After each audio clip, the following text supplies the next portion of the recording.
close out the meeting for second. Sorry.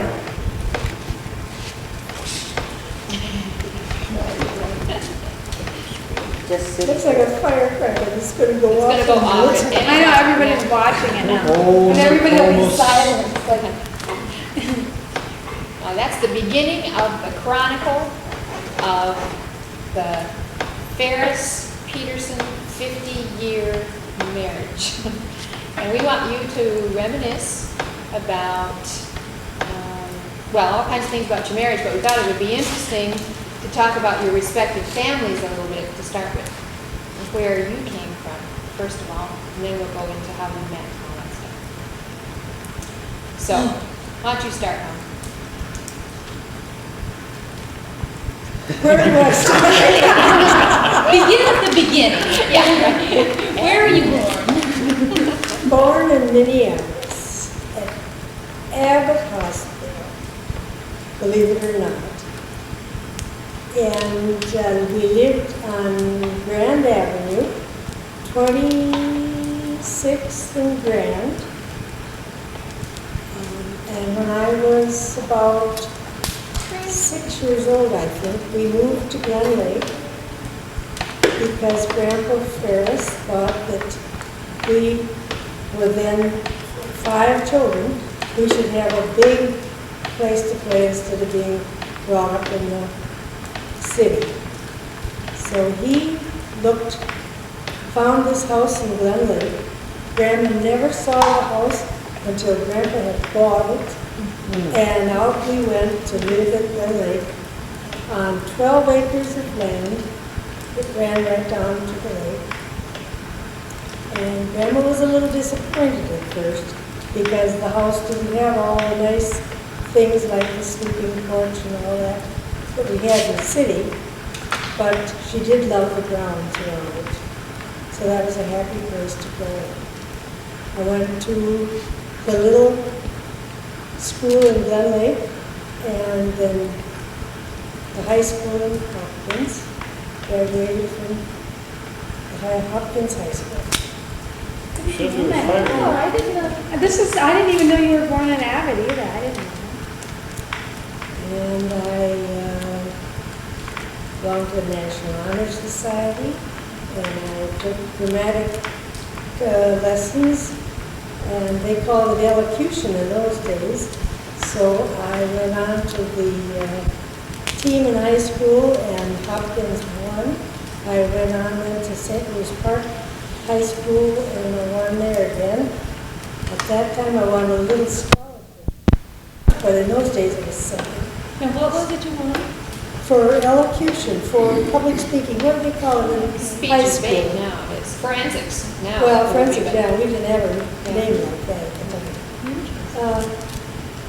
Declamatory contest, that's what they called it. And so I got the scholarship of a term of lessons in McPhail School. So I went on and did that. And at that time, one of the various things we did, I had a recital, and I had to have a part in 3 people in the play. And then I gave a dramatic reading and a humorous reading. And at that time, I had met Harold. Harold was in a little orchestra, so we went to several places where we had a little program, and I gave my readings from the school and from McPhail, and Harold in the little orchestra. Ruth was the pianist, Harold was the fiddle, and they had a trombone and trumpet. And so we had fun going around putting on programs. You mean you did it more than once? Or something? Yeah, Went yes, around we did. once? We went to several places. I can't remember all the places we went. But Now, that was, What year did you graduate from high school? graduated in 1929. And when did you meet? We met when I was just at the tail end of our junior year, my junior year in high school. Harold was then going out to the Glen Lake, as he'd been for a number of years, but he was by then in the laboratory, I think. And I knew what time he would be coming by the high school, going on the way to Glen Lake. So I would always take my study hour in a room where I could look out the window, see this car going by. On his way to Glen Lake. Well, how'd you even know about it? I mean, how did you know that this guy went out to Glen Lake and that you wanted Well, to see him? And Because did you of first this little orchestra that they had, in which Ruth was the pianist, they would come over and practice at our house. so that's when you really first That's saw when him. we really met, yeah. So he went over to your house to practice his orchestra. Yeah, but of course I couldn't be in the orchestra, so I had to always do the dishes. Oh, And Ruth was in went it, and you in would go and you'd be watching, and that's why he'd come over to your Yeah. house for Ruth. Okay. I thought maybe you were in it. Okay. No, I wasn't in it, but I got in on it anyway. Harold will tell him his side of that.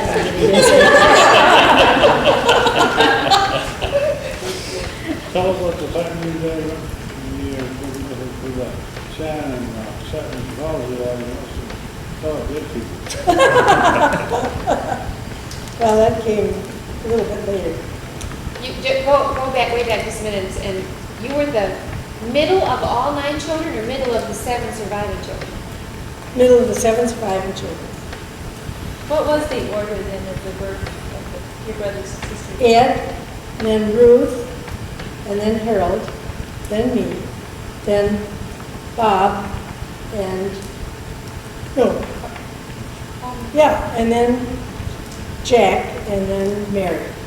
But of course, we had my brother Homer in there, who, let me see, he would have been,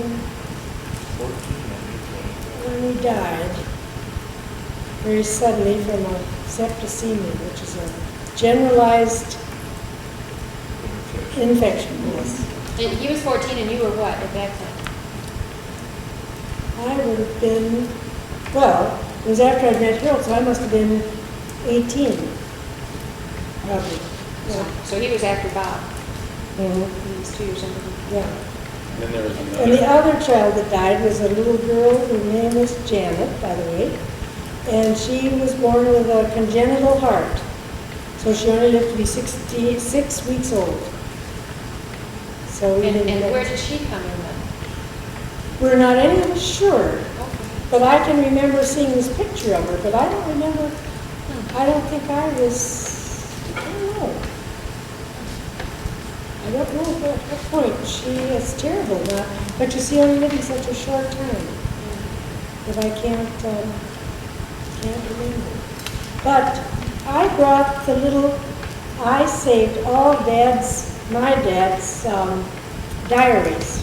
Because you see, when he was a missionary for the American Sunday School Union, and he'd go to all these Sunday schools and travel all over his 3 states that he went to, Minnesota, Montana, and North Dakota, and he kept a very strict diary.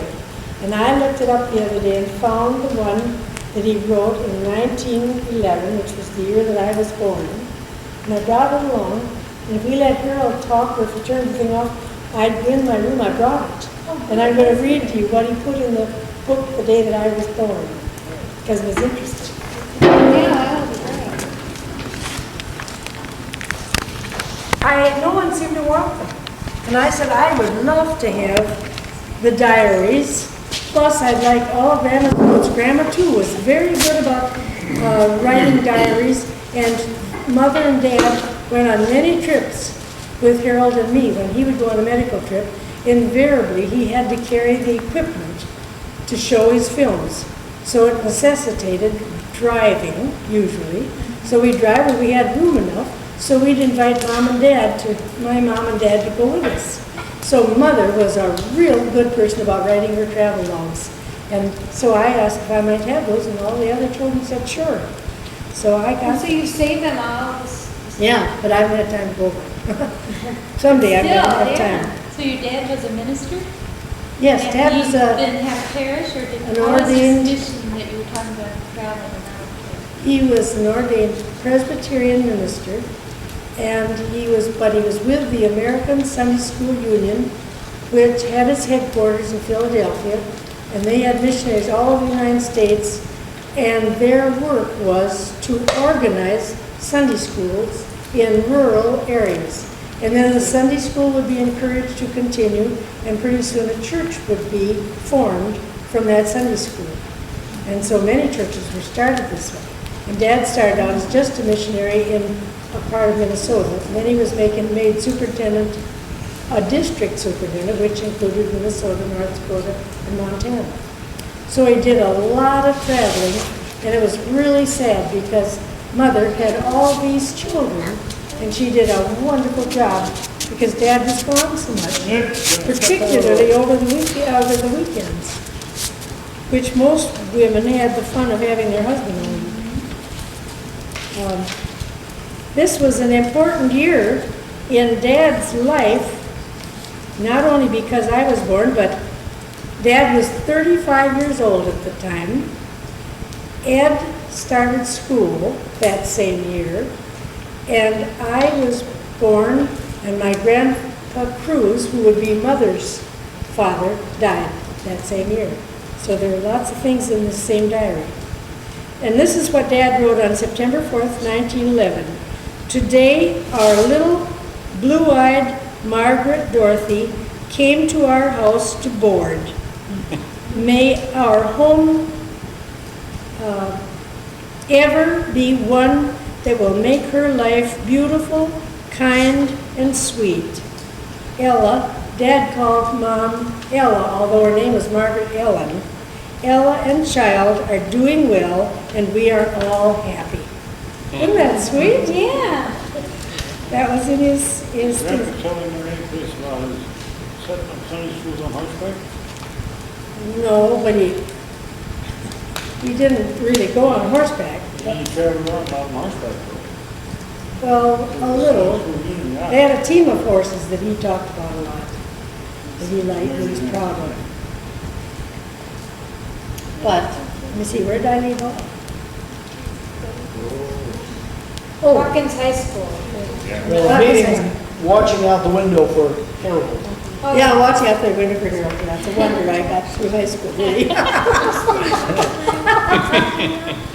So you were in high school, and he was driving out to Glen Lake Sanatorium? Yeah, and it went right by the high school, you see the What was street. he driving? I guess you must have had Dr. Dan's car. The director of the laboratory at the sanatorium was very anxious that Harold be encouraged in his medical career. She was proud of what he could do, and she made it possible for him to go back and forth using her car. And then when there were seminars at the university and so on, he would drive into those. She'd take him, and I was jealous because I couldn't go. And yet she was even an older lady and unattractive. There had no reason to be. But I didn't like it anyway. But, so then from high school, I started the university. And Kelly, I lived in Sanford Hall at first. And then I too found it expensive.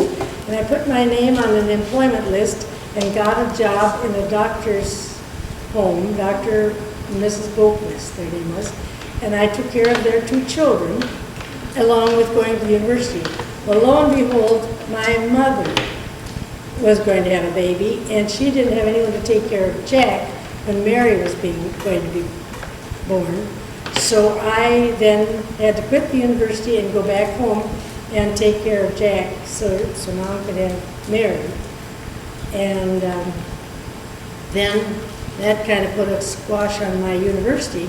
But then I decided I was in education anyway, so I transferred the next year and went to Mankato State, which was then called Mankato's Teachers College, and I got a 1-year teaching certificate so that I could teach in a small town, and Harold and I had visions of going up to Princeton, Minnesota, and he was going to be in private practice and I was going to teach school. Well, then when I finished that, Where did Harold. you live in Mankato? Where did you live in Mankato?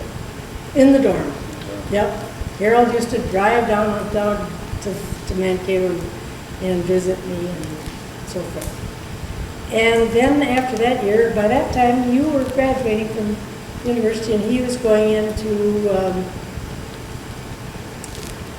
internship in Kansas City.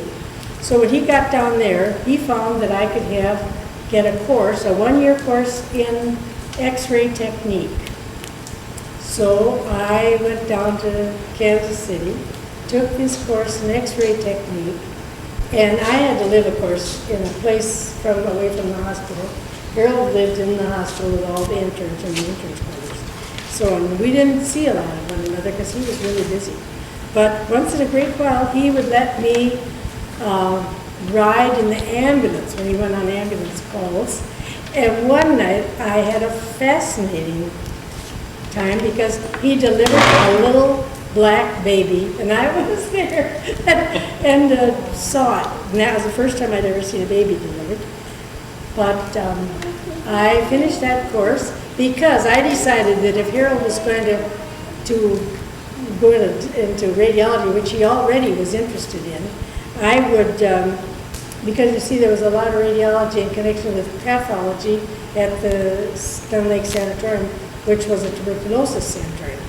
So I decided if he's going to be in radiology, if I take this course, I'll know what he's talking about, and I'll understand the terms. And it proved to be a pretty good idea, because then later when he went to Boston on his residency, first job I got was in the X-ray department. I did radiology, but very shortly I found a better job in the social service department, so I went to that. So that's probably far enough for me now. Gets me up to. We have to go back though to what happened after you met, because you haven't gotten married yet. Did they get married? Yeah, no, they haven't gotten married yet, so we got. Oh, no. She was running all over the country with him. Yeah. Just traveling. You got married somewhere in there. Yeah. No. We played tennis and did things like that when we were dating at Glen Lake, because of course he didn't have a single penny and we didn't have any money. But that was one of the things we did a lot. We'd take the streetcar out to, what's the name of that? Deep Haven, where there was a grass tennis court. We played there, and Harold was patient. I was a lousy player, but he would always bat the ball, so it came to me rather than trying to beat me.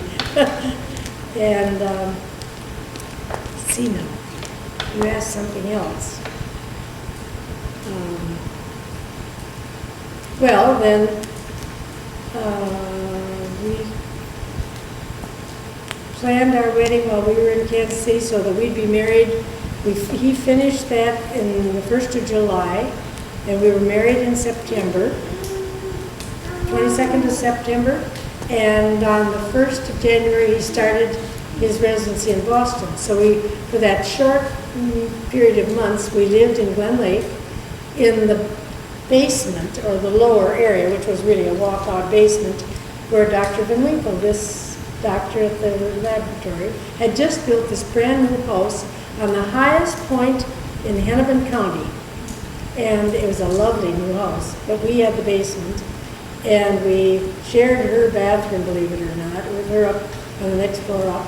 We used the laundry tubs for washing our dishes and a makeshift kitchen, but we knew we were only going to be there from September 22nd till the last of December, when we drove out to Boston to start his residency. Can you remember your first actual date? No, I can't. I had a vivid memory of one fun date that we had when we just drove, we had no money, we did the dumbest things for our dates. I mean, we didn't go to shows or anything hardly because we didn't have any money. We did, Harold introduced me to opera. We went to one opera that I'd never done before. He introduced me to the symphony orchestra, which I'd never attended. That was a fun thing. But this one date that I can remember so clearly, we went for a drive, and it was a gorgeous day. We went up on a hill, and we just enjoyed the day. But I can picture to this very day the dress I had on, and the breeze was blowing. It was kind of a fluffy dress, and I just felt like $1 million. I kind of think I still have that dress, because for some reason or other, that was just just one of those days, you know, when you have something that just, you'll never forget. It's just perfect. Now, what else do you want to know? How old were you when you were married? 23. So I was no chicken. We've done a lot of things. That's what, 7 years in? after you were done? Yeah, we went together almost 7 years. 7 years. That's a long time. But we knew we didn't have any money. We couldn't possibly think of marriage until after he finished his internship. So we just kept looking forward to that date. And that's How what long were you doing this little traveling around with the little band? And oh, we didn't travel. I mean, you know, we went from just Glen Lake, but Yeah. we'd go to a church, Right. to the young people's, Uh-huh. you know, or we went to the farm school where the detention home is. We went down to Eden Prairie to the Presbyterian church down there. And, and while we were going together, I taught Sunday school at Glen Lake. Harold was the choir director, and I sang in the choir. Choir, dude. Yes, he really was. Music! He really did a good job of it. For quite a long time. That's right. That's great. That was real fun. And I used to sing duets with Gladys Roberts, who was the minister's daughter. And she had the most beautiful soprano voice. And I sang alto. And we had a couple of members that they always, if you couldn't think of something else, they'd ask us to sing those. But that was a happy memory because she was nice to sing with because of her lovely voice. Well, maybe we should catch up the groom in the Yeah, we story gotta here. and then we get can our husband in. go What, from there. Dad, what was your first impression of Mom? What's your earliest memory of her? Well, a very beautiful gal, I thought, very kind and nice. Would do all the housework and sit on the sidelines while Ruth was playing the piano. So instead of looking at the notes, I kept watching Margaret sing notes. But you can see why she's had declamatory and can do public speaking, and it comes very natural for her. And she collects her thoughts and puts them out in an orderly fashion, which is what you get from debate and declamatory. And Judy is the same way now. She did a lot of that, and that's very helpful. I recommended to many of my students in later years that they could go back to high school if they were young enough to be in high school to start with public speaking. Public speaking and debate would be a nice way for whatever you do the rest of your life. Well, I can go back to my birth as Margaret did. I was born in Dalbo, Minnesota. Been to Dalbo, the house that I was born in, right in Dalbo, not in a hospital, is still there. Not in the same place, it's been moved, but it's the same house. And many of my early memories are in Dalbo. Now, how did your family happen to be in Dallas? Well, my father met my mother in Minneapolis, really in St. Paul, at the old National Biscuit Company, which is now Nabisco. And one of their offices was over there where the Schuylkill building is. And my father was selling groceries, I believe, and she was a secretary there. So that's how they met and got married, and then she was responsible for getting him back to Dalbo. And he and a uncle of mine, Carl Westberg, ran the general store in Dalbo, which was next to the house where I was born. So that's how, Was that your mother's home? yeah. My mother was born in Dalbo, and the house where she was born is still there. That farmhouse, some of you have seen that. Is that where we went that when Kelly dressed up? Right. Yeah. Oh, that, yeah. Yes, her home.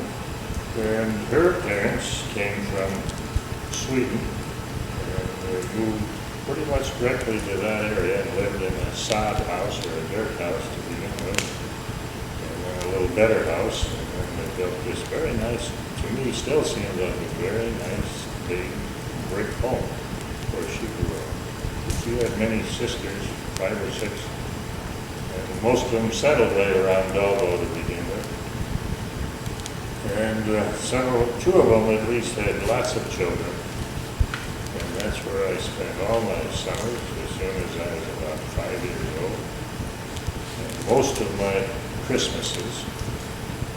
And the only really memories I have of my early days are in Dalbo. I When don't did you move from there? Well, I lived there. We moved to Cambridge when I was a year old.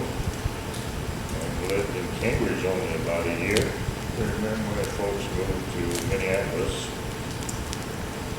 I remember very little about Minneapolis. I remember living on 30th Avenue and the lamp-lighters coming around to light the gas lamps with a torch on a stick walking down the street. That's about the only memory of that part of Minneapolis.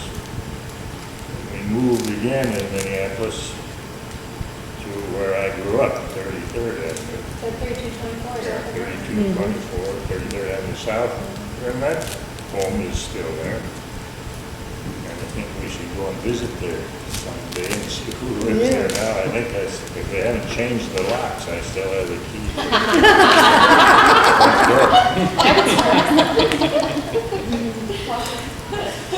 But every summer, after, I was 6 years of age or 7, I would go up to Dalbo and stay there all summer. As soon as I was old enough to do anything.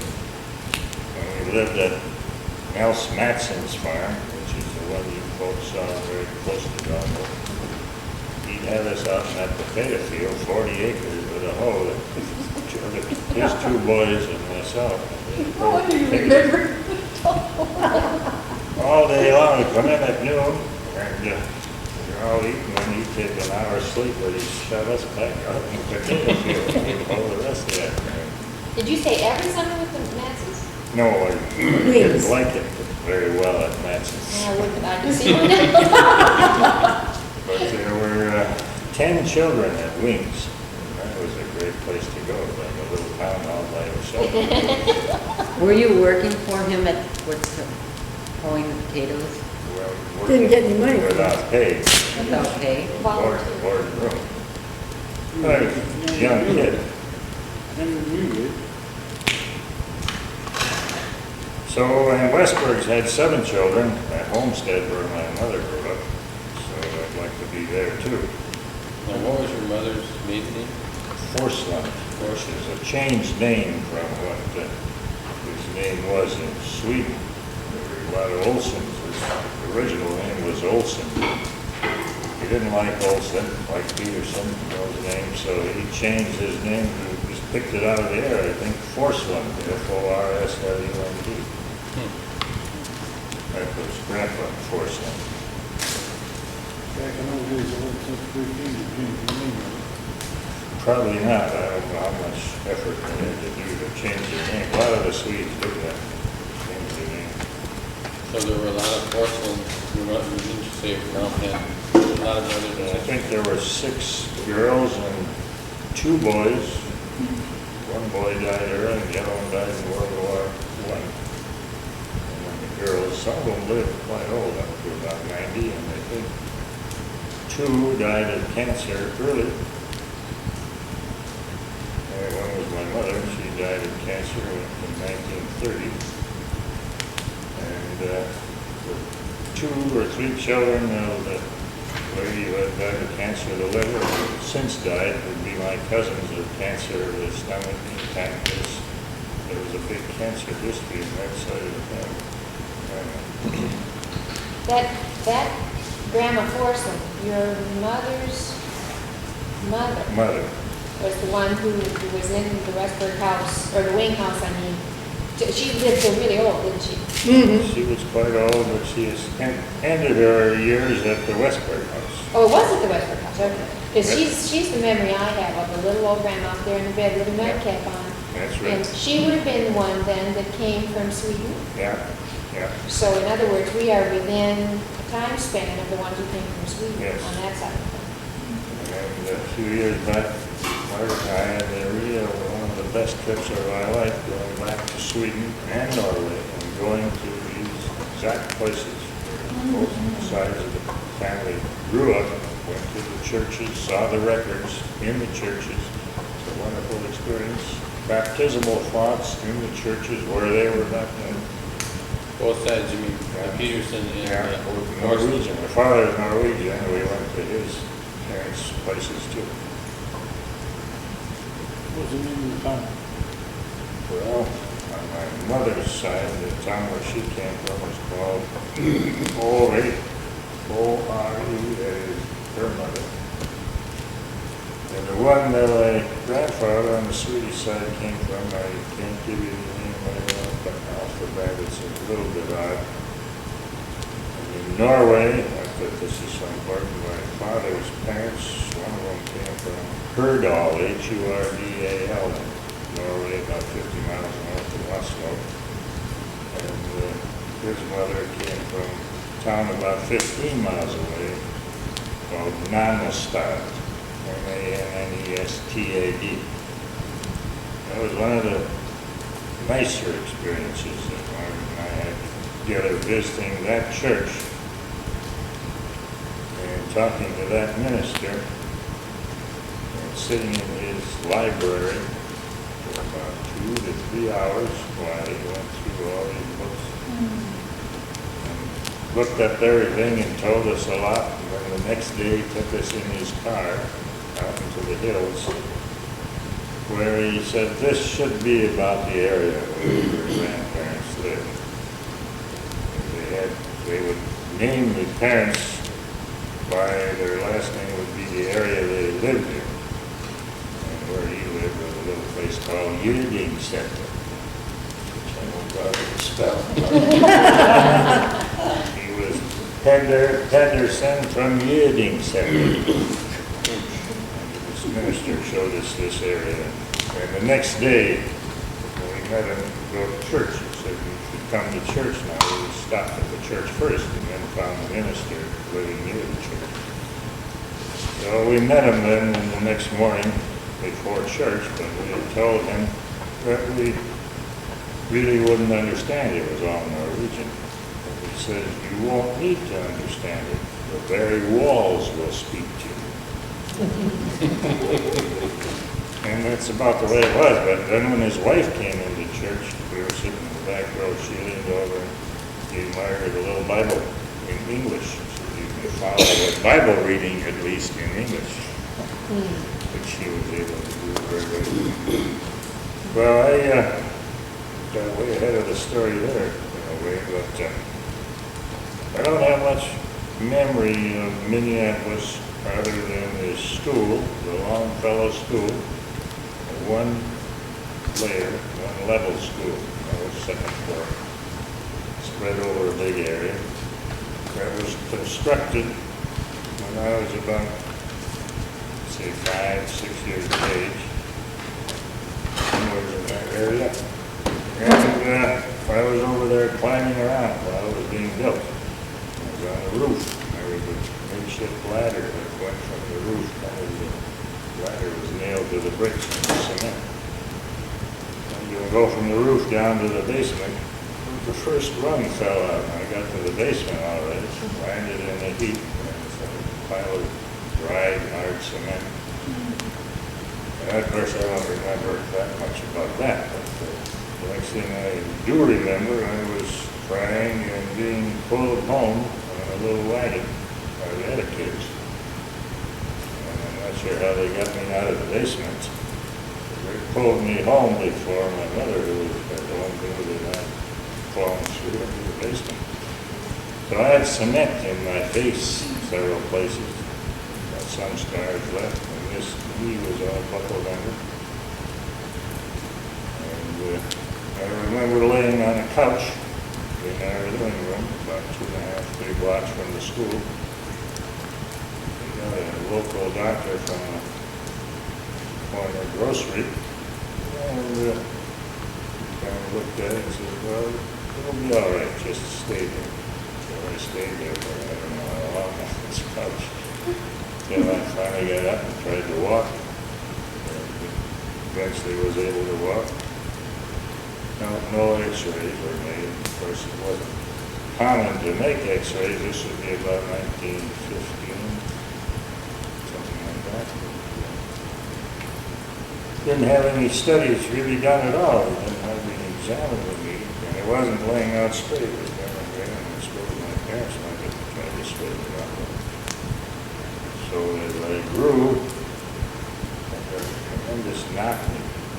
This knee was banging into this one. I was wearing my short pants out. So I got a hole here and then a patch over. And I got a hole through the patch and did another patch over that. And I was very much ashamed of this knocked knee, which I had all through high school. I wore this long overcoat down to about here, well into the spring. Nobody see this terrible looking knocked knee. I remember this rather insensitive teacher in high school who taught machine shop and automotive. Wearing his coat wherever I could. It was kind of a funny pink. We got it from somebody else, handed it down. And he says, hey, you in the pink coat. But, so I had it operated on her, the folks did. Gillette, Dr. Gillette of the Gillette Hospital in Minneapolis. Was in the only orthopedist west of Chicago, I guess. But he straightened it out. Towards the middle of World War I, I was in a cast. I remember sliding around at home in the cast when they were ringing the bells that the war was over. And then the thing grew crooked again. Because I was still growing, the epiphysis on each side, you grow from normally and they grow equally. And I grew on this side and not on that side, and I got another huge knot, same as the first one. So I kept that until I was at the university, where in 1940, had another osteotomy, it straightened it out, and it's been relatively straight ever since. Very short, about 4 inches, relatively weak, just a poor leg. And in spite of that lousy leg, I could run about as fast as anybody. I was a good skater to the kids at that time, ice skating. Played all the sports except football. I was small, dinky guy. When I graduated from high school, I got my first long pants. I got all through high school in short pants. Because I was so small. What did you say? Long pink overcoat. Well, you should tell about how old you were when you graduated from high school. Well, I was 16 when I graduated. I think the answer to that is that we moved up to Cambridge and back. Both times I got my record screwed up, so they passed me a grade when I went up and they passed me down. I moved back, so I picked up 2 years by just moving. No wonder he likes Cambridge so well. So I got out of high school. I was just 16 in April and graduated.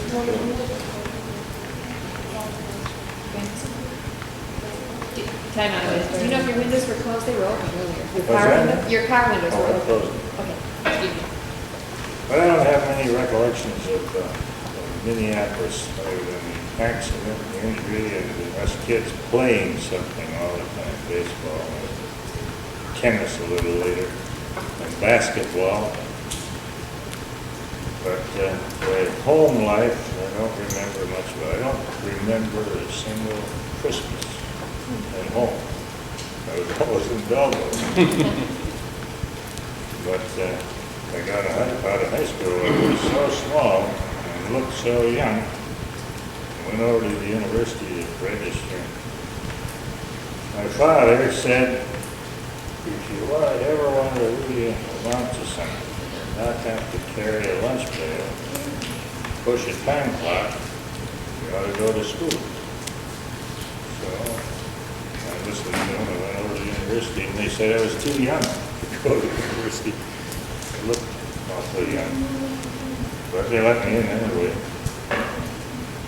And they took pre-pharmacy. My father thought pharmacy would be a good thing. Take up pharmacy.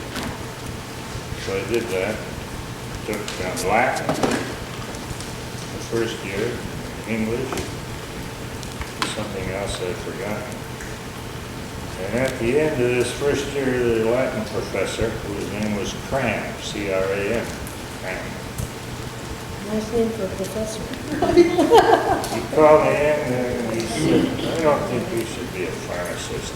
All you do is dish out ice cream and make sandwiches.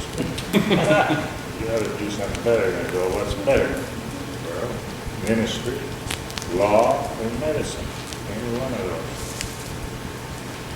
So I picked medicine. Sitting there, go, medicine sounds better than most other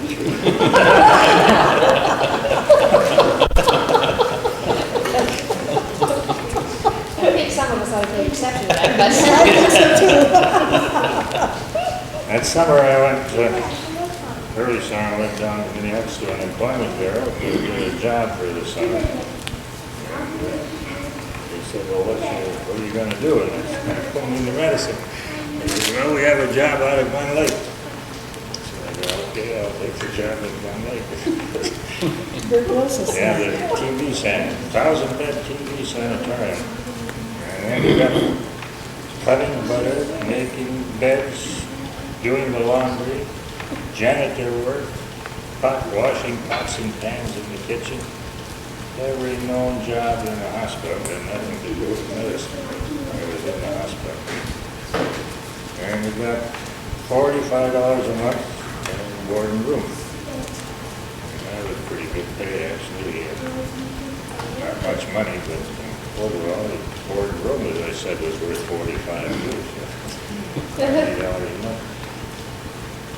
And I don't really know what year it was out there. I went there in the summer. And then the second summer, I think I was doing the same thing. And the third summer, I went there, the first summer was 1925. And then I think the second summer I was doing the same thing. And the third summer, I got in the laboratory with this Dr. Manwinkle because I was a pre-medic.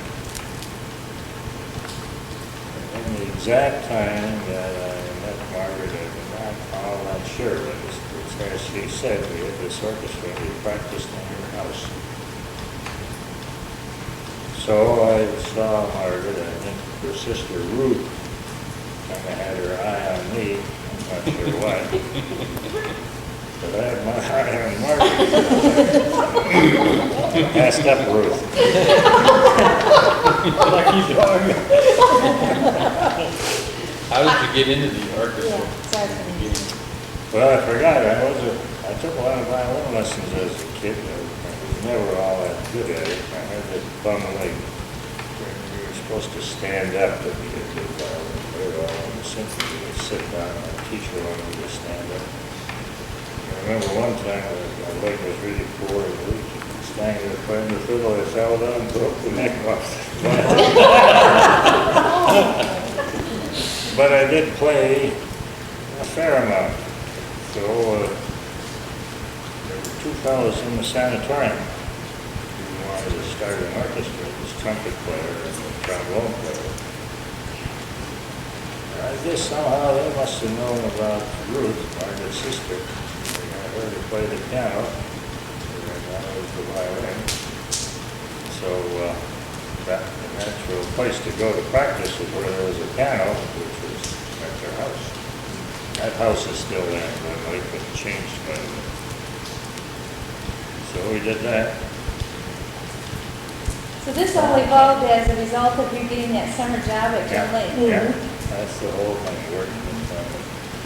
When we back up now, how you tell about the, picking up coal on the railroad, we used to help. Then we just put a car and shut the windows. We gotta shut the windows. Flip this off. Different people. Let's go.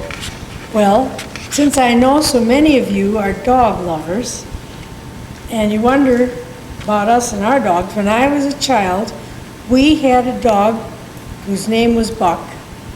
It was a Newfoundland, partly Newfoundland, but mostly Newfoundland. So he was a real big dog. He had a habit of running away.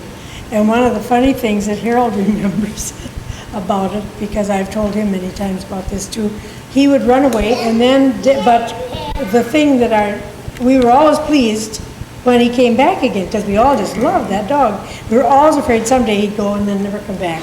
So every once in a while, Grandpa would wake up and say, "Come on, it's time to get up, children. Buck is home." Because the dog's name was Buck, and we'd all get up because Buck was home. We were all rejoicing. But this Buck was a really important dog in our life in that I told you we lived on the lake of Glen Lake, and our property ran down, and it was sort of marshy there. And one time when Homer, the brother that died, was a little tot, he went down there and got into that quicksand. And this big dog would go down there, and he was down with Homer, and we heard him barking furiously, and we thought, well, we better do something about it, but then he'd stop barking, and then he'd bark again. Finally, we went down to see what was wrong, and here was this little Homer in the quicksand, and this dog would pull him by his clothes on the nape of his neck. We could tell by the clothes, damp, and dog sled races. And they trained the dogs to pull a sled, you know. And Homer taught this dog to pull a sled, and he entered the races and won one year, also in Hopkins. So that dog really meant a lot in our lives. And that was the picture when Homer, that was pictured in the paper. Because he very often took the dog with him when he carried newspapers. He was a newspaper carrier. So that when he was in the hospital and delirious, he was holding the sheet up over, they had the sheet up over him, he'd pull that down and throw papers. That was the way he went in the hospital. I mean, he was still throwing papers when he died. He was unconscious and in a coma where he was still throwing his papers. Okay, that's Homer. Put it down there. Tuberculosis then. I worked as a secretary in this same department where Harold was working in the pathology department. So I was writing up all the requests for all the examinations that were going out to the patients. Another thing I had to do was to write up, of course, the autopsy reports in their what? Well, no, but I mean, well, yes, in their records.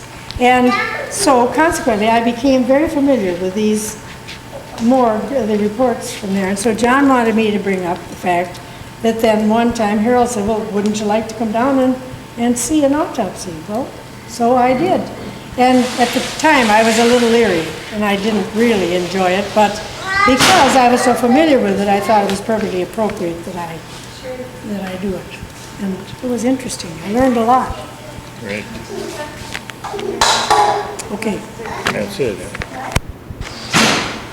Okay, I'll bring you up to date a little bit on my own parents again. My mother was a very strict disciplinarian, not romantic or emotional, ran a very strong, good household, knew how to handle what little money there was, or we wouldn't have had any money to live on. And her only discipline that I can remember of me was, and I don't know what I did to get this discipline, of course, she'd take a hold of an ear like this and pull it straight up, and I'd come up off the ground, and she would take me wherever I was supposed to be. And I don't remember any spankings from either parent otherwise, but for any discipline from my father, who was a very easygoing, pleasant, jovial salesman. Most of his life, his earnings were from selling something. He sold groceries when he was at Griggs Cooper, or maybe he worked also for the National Biscuit Company selling their products when he met my mother. He was a self-made musician in that he was a good drummer. He did all the percussion instruments there were, and he was good enough that when they needed an extra percussionist at the symphony, they would call on him. Wasn't his regular job, but he was a member of the American Federation of Musicians Union and played a lot in bands. He was a Shriner, a Mason, and played in the Shrine Band and made a lot of trips with the Shrine Band. Really an excellent drummer, and he had all of the equipment at home. Every kind of drum, every kind of part that a percussionist might use, which included all kinds of whistles, bird whistles and tambourines and claps and finger things and bells and xylophones. And he could play the whole bit. And I used to look at his music, and it wasn't very interesting, drummer's music. And there, when he'd be in the symphony particularly, there'd be, like it would say, 54 bars of pause. So he'd count them, 1, 2, 2, 2, 3, 2, 4, 2, 5, 2, up to 54, and then he'd start playing again. So, but in his regular band music, he was very good, and he marched down, we have a picture of him marching down Nicollet Avenue with the Shrine Band. And Margaret and I used to go and hear him when she got into the family at different parks, playing with the Minneapolis Park Board. And early in his career, he played in the show that we would go to on 27th and Lake. They'd have a piano and a drummer, and it was silent movies. And he would play, and when it got exciting, he'd rattle it up some more. So he was self-trained, came from a big family of about 7 or 8 kids, and one of whom became a dentist and died very early from a coronary. Otherwise, the family, my father lived to be 73, I think. So I guess that brings you up on my father. He was a very gentle person, and he could sell almost anything in a very soft way, very low key.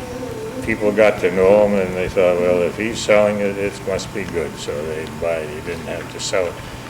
And he sold groceries to a Mrs. Davies, whose husband had died, and Robert Davies, the son, by chance, and I went through medical school together. And then we both worked at Glen Lake, and we were together all the time. We lived out there together, and we interned together in Kansas City. And about the internship, I was going to tell you that Margaret and I think we started sort of going together in 1927. And about 1929 or 30, I made some kind of a proposal, which she accepted, but we didn't tell anybody else. It was no big deal. There was no ring. There was nothing about it. We were sitting in our little old Ford by the railroad tracks in Glen Lake. Watching the train. Yeah. So when I was in medical school, Margaret would help me with my studying, especially in anatomy. She'd sit there with the book open. I would try to repeat the names of all the bones, and she had the pictures there and that type of thing. And then when I graduated, I had to go to Kansas City to intern, and she was staying home in Minneapolis, or rather Glen Lake. So they were at the depot waving goodbye, and that was a sad situation. So when I got to Kansas City, I found out that there was a course there in X-ray technique, which he mentioned earlier. So I talked to the head radiologist and said I knew somebody would be a very good student technician. So, The Bible story, Moses and the bulrushes. so we got her in there fairly fast. And then in this department, a strange department, a big city hospital, the Kansas City General, but it wasn't much of an X-ray department. And the chief radiologist there, he had other hospitals and a private office elsewhere, and he would come into the General in the afternoon about 4 o'clock to read the films that were taken during the day.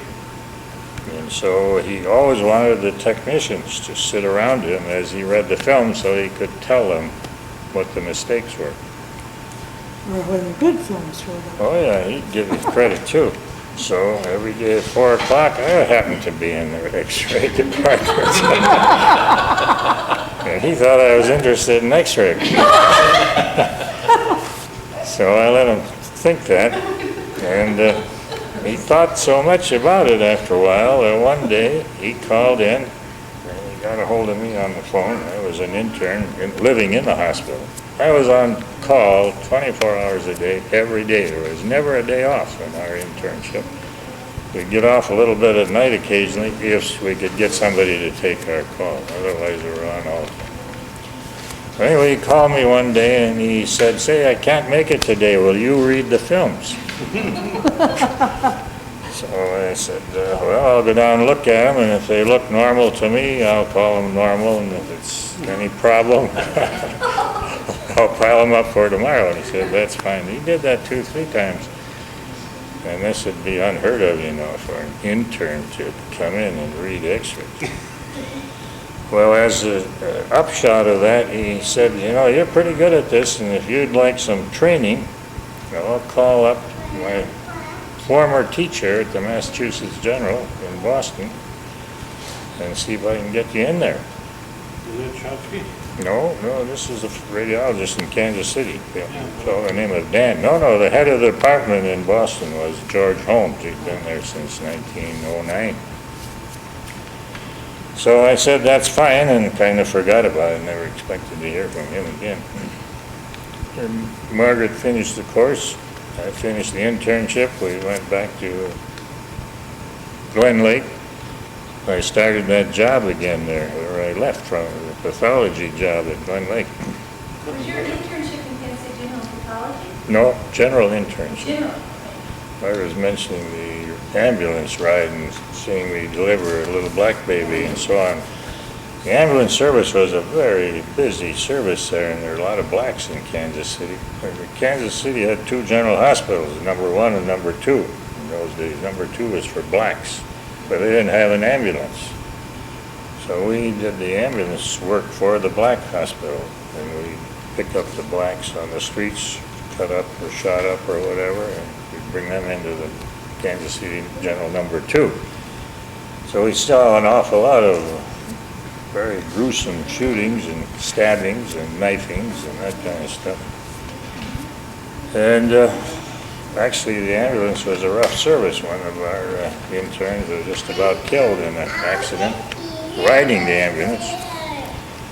And they used to buzz around the streets with the sirens blaring and going through everything, and after that they had a new policy that the ambulances should go without sirens and not be so wild, and get there almost as fast. It would be safer in a way.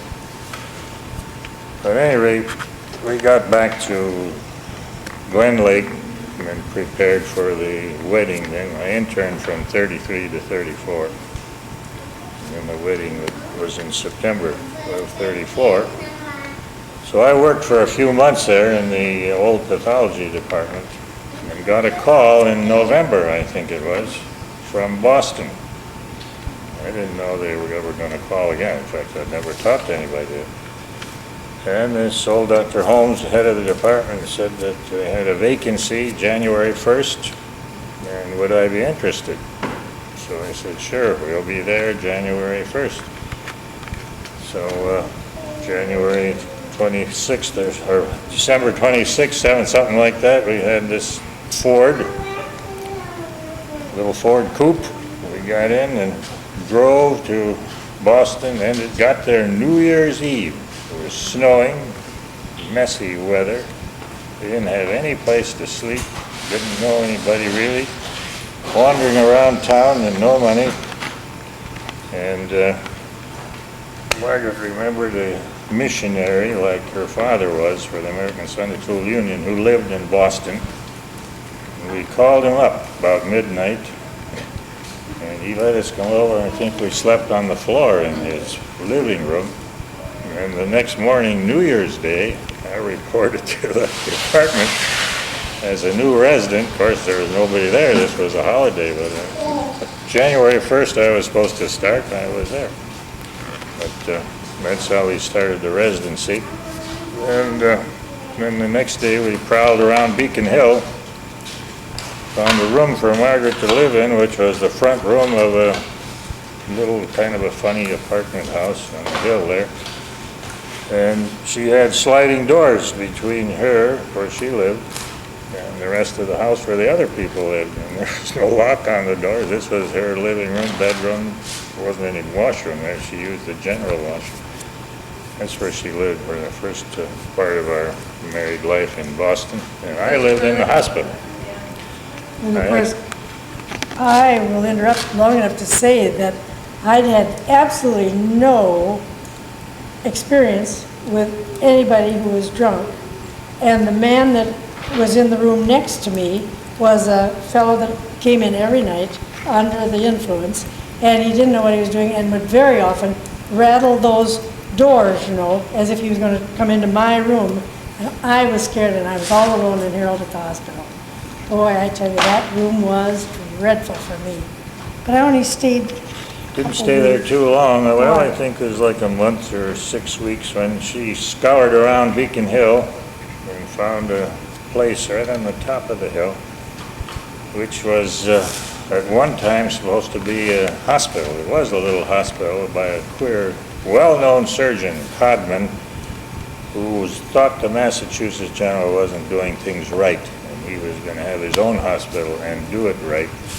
Well, it didn't last too long. It became an apartment house, and his brother was kind of running it, Codman's brother. And Margaret went up and talked him into an apartment, a little better than what we had, which at least would be her own, with a door she could lock. And then she talked him into giving us the apartment for free if she took care of the other apartments around there, collected the rent and checked people in and out and that kind of stuff. So we had a pretty decent place. Our bathroom was down the hall and the kitchen was down the hall. But we did have a dummy elevator. Went from our floor down to what was probably the kitchen when it was a hospital, and stopped at every floor. Huge elevator. We were friends of a fellow training in plastic surgery. Became a very famous plastic surgeon. In fact, I rented the room to him. Yeah, that's right. And they lived a room below us. So we couldn't afford a telephone, but between us we had a telephone. We'd run it up and down on the dummy waiter who's ever was phone. As I say, I worked in the hospital.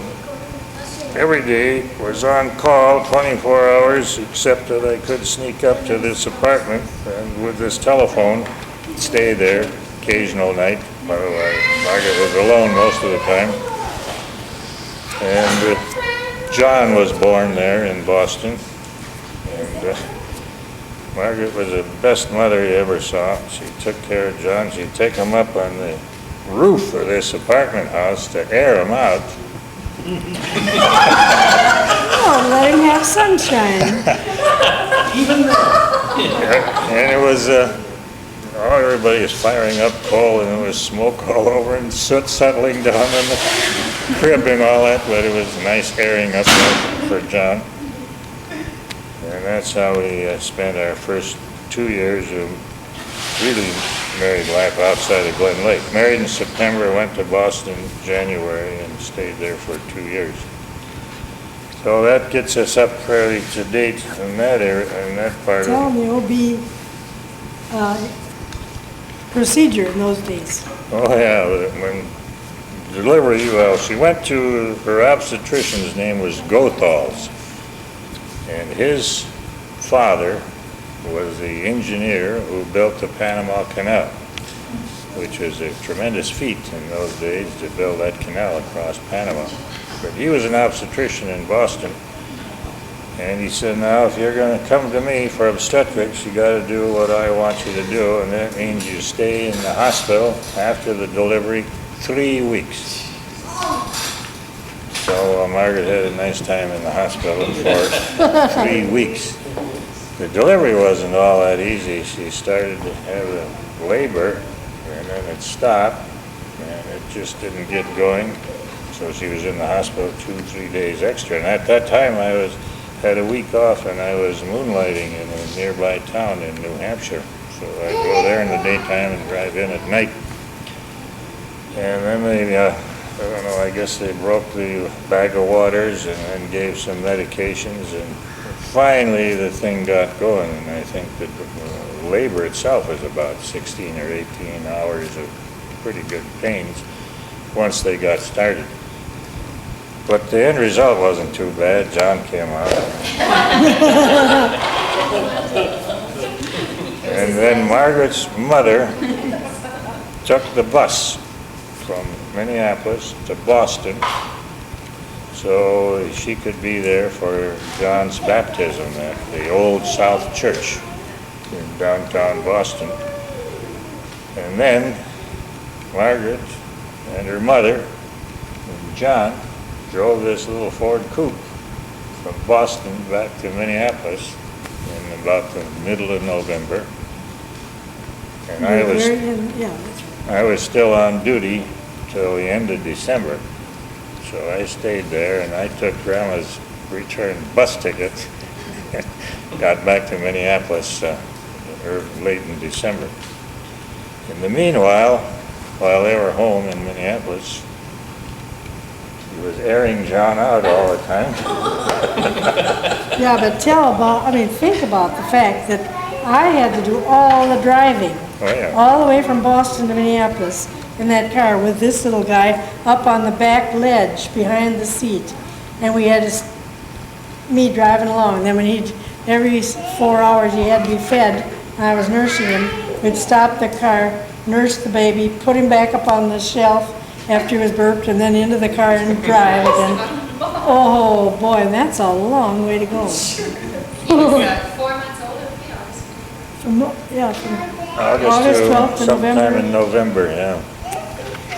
And then when they'd stop at these homes that had bedrooms, Yeah, which bed and was- breakfast places. well, they would, I Well- guess they did have breakfast too. It was very common in those days. They'd pull Tourist out a homes. dresser drawer and stick them in a dresser drawer for But what I want to tell you was when she was cooling them off or airing them out at home, she had them on the porch. It was colder than the deuce on the porch. So she heated up one of these soapstones that they used to use in those days to put in the bed. Then you put the kid on the soapstone. Well, wrapped it in newspaper real well, and the book said to have the baby get fresh air. And I was going by the book. So I put him out in the in the buggy, and I put him on the soapstone.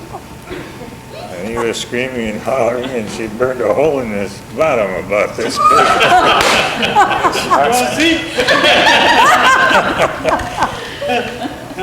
Well, I was being a super good mother, but I didn't. Carried it a little too far. so in a way, that gets us up to date up to that point in time. We can probably quit there with this stuff now. Was I ever glad to see Harold get home?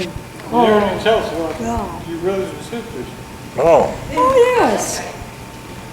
well, I had 2 sisters. You met the son of one of the sisters here tonight, Harry Cummings. Margaret. Jack Cummings. Jack Cummings. Margaret was my older sister. I think she's maybe 3 years older than I am, maybe 2, I'm not sure. And then I'm second in line, and then a brother, Ray, who was 3-4 years younger than me, and then Tootie, who was younger than Ray by quite a bit. And Judy is Wayne Opine's wife, and they have Two boys and two Jerry. girls. Jerry's the one you see out at the lake down in Jerry Opine. And my brother, Ray, died, I don't remember the year. He died, I don't remember his age either. You have to look that up to give you any more details on Ray. So there were 4 of us in our family, and 3 still living. How old were you when your mother died? My mother died in 1930, so I would have been 21 then. I was born in 1909. 21 years of age. Cancer of the stomach. Real long, slow death. She died at home, in our home on 3224, 33rd Avenue. Never was in the hospital or anything. No, never. All was at home, the whole time. Got some x-rays. I was in medical school then and was just kind of getting started in medical school. When I took the x-rays over and showed them to somebody at the university, and they said, no question about it, that's cancer of the stomach. Big lump here by that time too, so it's inoperable. In fact, they all were, most of them are today, unless you get them real early. So she stayed in bed there, and as you might expect, my father tried out all kinds of concoctions that he'd hear about, bring them home, and he had some kind of a Japanese therapist come in who was going to cure this thing by putting his hand on it and so on, everything you could do. So she was I think 49 years old when she died when I was 21, and Tootie, my youngest sister, was around 10 or 11, 12. So she stayed home then and took care of my father, and stayed there, finished school, went to school at Wayne Opine High School, and just out of high school they got married, I think, or very shortly after that. So I guess that brings that group Did up. Ray get married? No, Never married. he had this girlfriend, I can't think of her name. Slow. Oh, yes. And she's still living. Great big gal, tremendous overweight person. She never married either. She just thought the world of Ray, and I bet if you talked to him today, she'd have all the memories just like it was today. He died. Tremendous. He's a Yeah, good person. I've called her up a few times, and she gets a start every time because she says, "You sound just like Ray." What else? Well, I bet early 30s. I remember him, so I must have been, maybe 8 or something like that. I was born in 39, so. Let's see, he was a, 45 or 6 or in the 40s. you were, Probably late 40s, maybe even been early 50s. I was trying to remember when my father died, and don't have that date in mind either. But it was kind of close to when John was in the hospital, wasn't it? Wasn't it? No, it wasn't. It seemed to be that Ray and your dad and John were all kind of in the same time? hospital around, and Yeah, what. that We'll sounds have to look about that right. up. Yeah, we'll have to check that out. And so, and you think he was a few years younger than you, like 3 years younger? Yeah. So 1912 to 40, whatever we thought, Wait a 48. minute. No, he was the youngest in the, No, he's. he was about, yeah, that's right. 3-4 years younger than me, and then Tootie was after that. So he was 12 and 13, and he died at like say 50, so whatever that is. To make him 30. Well, it's probably not all important. We should check it out sometime, Ralph. We knew we were gonna give this story and the dates and all. Margaret was wrong. Margaret, she might know. Tootie would know. Pretty would definitely. Yeah. Well, I came back from Boston. I had a job before I left there to join the faculty at the University of Minnesota with Dr. Rigler. I was the first assistant that he ever had. He had a training program, and he'd have residents. When they got trained, they would leave. He didn't have enough money in his department to have a salaried assistant. So I came back there. I went to school in Minnesota, and I knew Dr. Rigler was a fine training program he had, and I wanted to actually train there if I had a chance, but I never really applied officially. What I tell people now in a joking way is that I tried to get in the training program at the University of Minnesota, but I wasn't good enough, so I went to the Mass General instead. Which is really Harvard. Yeah. But anyway, Well, weren't you given an opportunity to stay in Boston too? yes, Mass General. I could have stayed there, but we really, like most people, want to go back to their home base, and we did too. So that's a good question. What did I do? I came back there on a salary of $150 a month. Full-time job as an instructor in the Department of Radiology. And I probably would never have left there, but after 4 years, my salary had risen up to $2,100 a year. $2,100 a year. It was $1,800 a year when I started. It got to 21, and Dr. Rigler says, I don't think we can find any more money in the department here. In the meanwhile, he'd arranged for me to take half of his night classes. He was trying to make a little extra money too, and he had once a week a night class of country doctors would come in and bring their x-rays. So he said, I'll give you it. I got 2 nights. So you take one night, I'll take the other night. So I made $150 every quarter for that. Every 3 months, you got $150 for one night, but it lasted about 2 hours, and they'd bring in their x-rays, and we'd talk about them. We'd just teach from the x-rays they brought in. So at that time, we made a deal where I would continue as the neuroradiologist at the university, which was a thing I started there because Dr. Rigler told me he wanted it started. He was way ahead of his time. He said, we need a neuroradiologist. We're developing neurosurgery here. And I don't know anything about it, and we make a lot of mistakes, and I'd like to have you concentrate on that. So I did, and then when I left to go to St. Paul in a private practice group, I went back to the university every day in the afternoon, about 4 o'clock, and did the stuff that had accumulated in neuroradiology. So when we first got back, we rented a little house in South Minneapolis. You probably hardly remember it. On Brookside? No, No. no.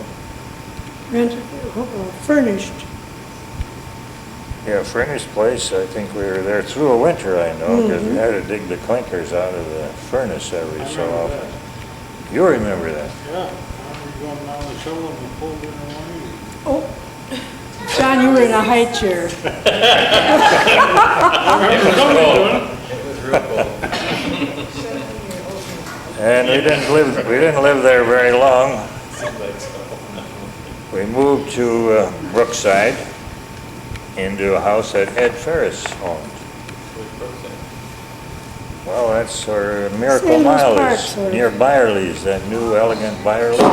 This was on Highway 100 and Old Excelsior Boulevard, right around the corner there. There's a funeral home on the corner there now, Enga's or something like that. And we were just back of that a little bit. And Johnson's a friend of Bob Ferris, were running a store there, and that's where you'd go and ask for cookies in Johnson's store. So don't have the candy rack close to the floor, and I'd sneak around the corner and give them a fire for candy. Well, you probably did, Didn't I do that. don't know about that. We lived there about a year and a half or 2, and that's when Mamie joined us.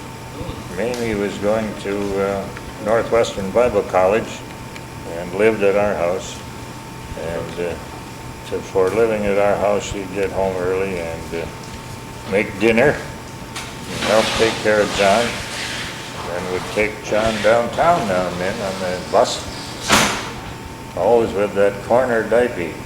He had this dirty diaper. In one corner it had to be stiff with dirt. How old was John? Oh, 10. No, no. He was working. about a year. Something old in a wedding. He was about a year old, wasn't he? Yeah, it'd be about that. He had a paper out. The diaper was all yellow on this one corner and sucked all of that. But May took good care of him, and liked him, and that's where she got into the family. In fact, when Harold went to take the National Boards of Radiology, it was in San Francisco. So we decided to drive out there because we couldn't afford the train, I suppose. So Mamie took care of John for that 1 month when we were gone. And that's when she really became a part of the family. She was so proud to be able to take care of John at that young age. And that was the beginning of it. You would have been, what, 2 by then? Barely. Born in 36, and August of 36. we took the boards in 38. 38, I was going to say. Yep. It would be June. Did they have no neuroradiology in any other hospital? Well, you know, that's a good question too. There was one bona fide neuroradiologist in the whole United States, and not sure there was one anyplace else in the world. And there was one who was learning in Montreal, the Neurological Institute in Montreal. And then I started training more or less myself, along with the neurosurgeon and the neurologist. So I would probably be the second one in this country. And the first one, Cornelius Dyke from the Neurological Institute in New York, died at the age of 43 in 1943 from leukemia. So that left me the only one who was really pushing in this field, and it was very fortuitous for me because there weren't any other people that knew anything, so whatever I did was new, and I put together a teaching collection of cases and gradually built it up, and got to be the fellow who was asked to travel all over to give papers in neuroradiology. And at one point was giving courses to the neurologists. These became known quite well known amongst the neurologists. They wanted to know everything that I knew in one training session, a continuation center type of course, review course. Well, the field got bigger and bigger, and I got more and more stuff, and when I get a lot of slides and things going, well, I just keep talking. And I taught one of these courses in Houston for over 17 hours in one period. We had a little break now and then, and we had a little break for lunch and a bathroom break. And I brought along a cocaine spray, which the ear, nose, and throat man gave me, so my voice would hold on. I'd step behind the screen every now and then, and come out, talk again, and this course started at 8 o'clock in the morning, and about 1 o'clock the next morning, or might even be 2, kind of finished what I had to talk about. And somebody put it in the Houston paper, the Houston Post. They called it a medical filibuster. Was that neurosurgeon, was that Dr. Hall? Was what? No. Dr. Hall, that neurosurgeon that was burning? Dr. At the university was Peyton. Oh, I see. Peyton. Yeah. So I was very lucky. I was at the right time in this new field and got to be well known. And we brought people in here then for courses. We gave a course in neuroradiology at the University of Minnesota in 1939. It's the first course in neuroradiology and the third course of any kind given anywhere in the world, a continuation refresher course in radiology. started at Minnesota, 1937. I was there. The first course was on chest, and I took part in that. The second course was on the GI tract, and I had some lectures there too. Those days we did everything. And then the third course I put on in neuroradiology. And that's written up also in some literature as the first organized course ever given at any time. The neuroradiology, or neuro. First course in 1937 was the first radiology course of any kind ever given any place in the world. And it's still going. We give it once a year. And it became a tremendously well-known course all over the world because we always invited guest speakers from any place that we knew there was somebody who was good. We'd bring them in here as a guest speaker. So that way, they'd come here and help give our course, and they'd get to know me. So I got known around the world, and people, at least in English-speaking countries like England and the Scandinavian countries who speak English very well. We didn't have any Japanese come over here, Australians, but Canadians, and so on. So that, again, was very fortunate for me to be in the ground floor once, something like that. Dr. Rigler actually left on a sabbatical 6 months after I got here in 1937. He went to California on a sabbatical and wrote another book, and left, of course, the department in my hands.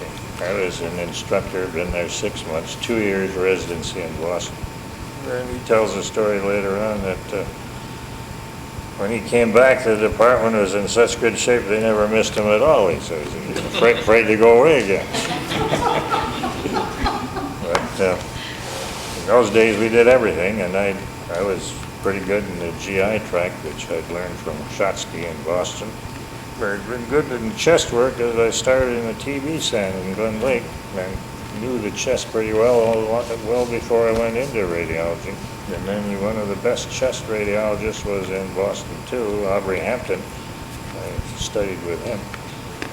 Then I developed my own interest in the urinary tract and used to give papers in urology, and got well acquainted with probably the best known urologist who happened to be in private practice in St. Paul when I went over there. Foley, you know the Foley catheter.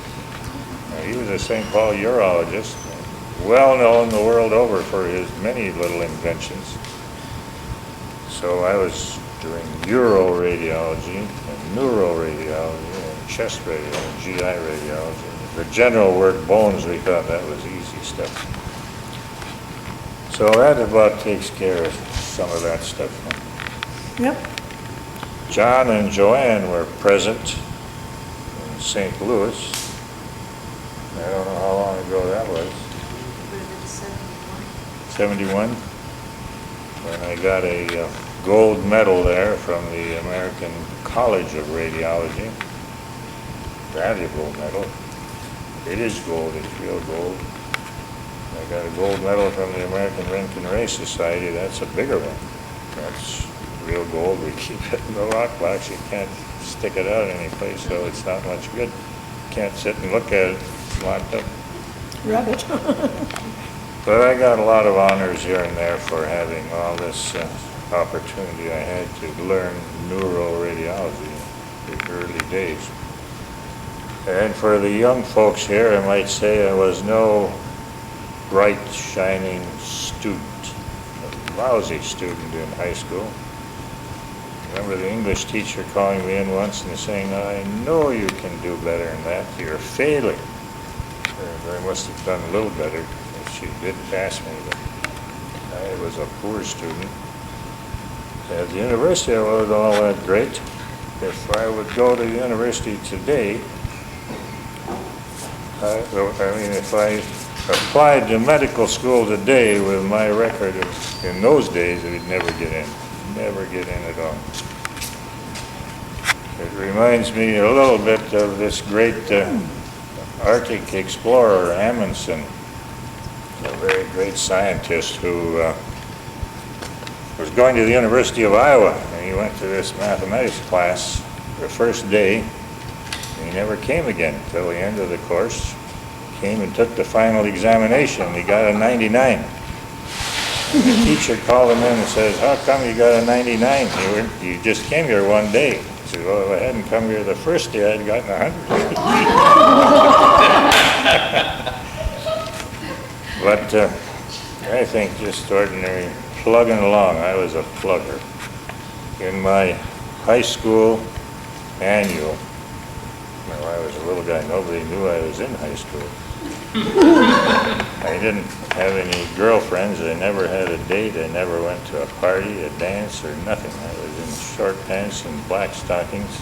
Yeah. A little black shoe polish. See, yeah, you know, that's another thing. I wear these black stockings all the time. We didn't have any money in our house, so I wore them till I got holes all over. If the hole got up here someplace, I'd put black shoe polish under the hole on my skin so the hole wouldn't show. I went to school lots of times with shoes with paper inside because there's a hole through the soles. But we were never hungry, but we really were a tight, poor family in South Minneapolis. But what I started to say, whoever wrote up the little squibs under the pictures in the annual, where my photograph was, I have no idea who would have written this. They said your eyes show determination to succeed. Everybody else under whatever little squib was, you know, member of the forensic club in the dramatic club, played 4 letters in baseball and stuff like that. There was nothing else under nothing about me at all. I was just there and finished and got out, left. Well, that takes care of that again. This tape was made in July of 1984.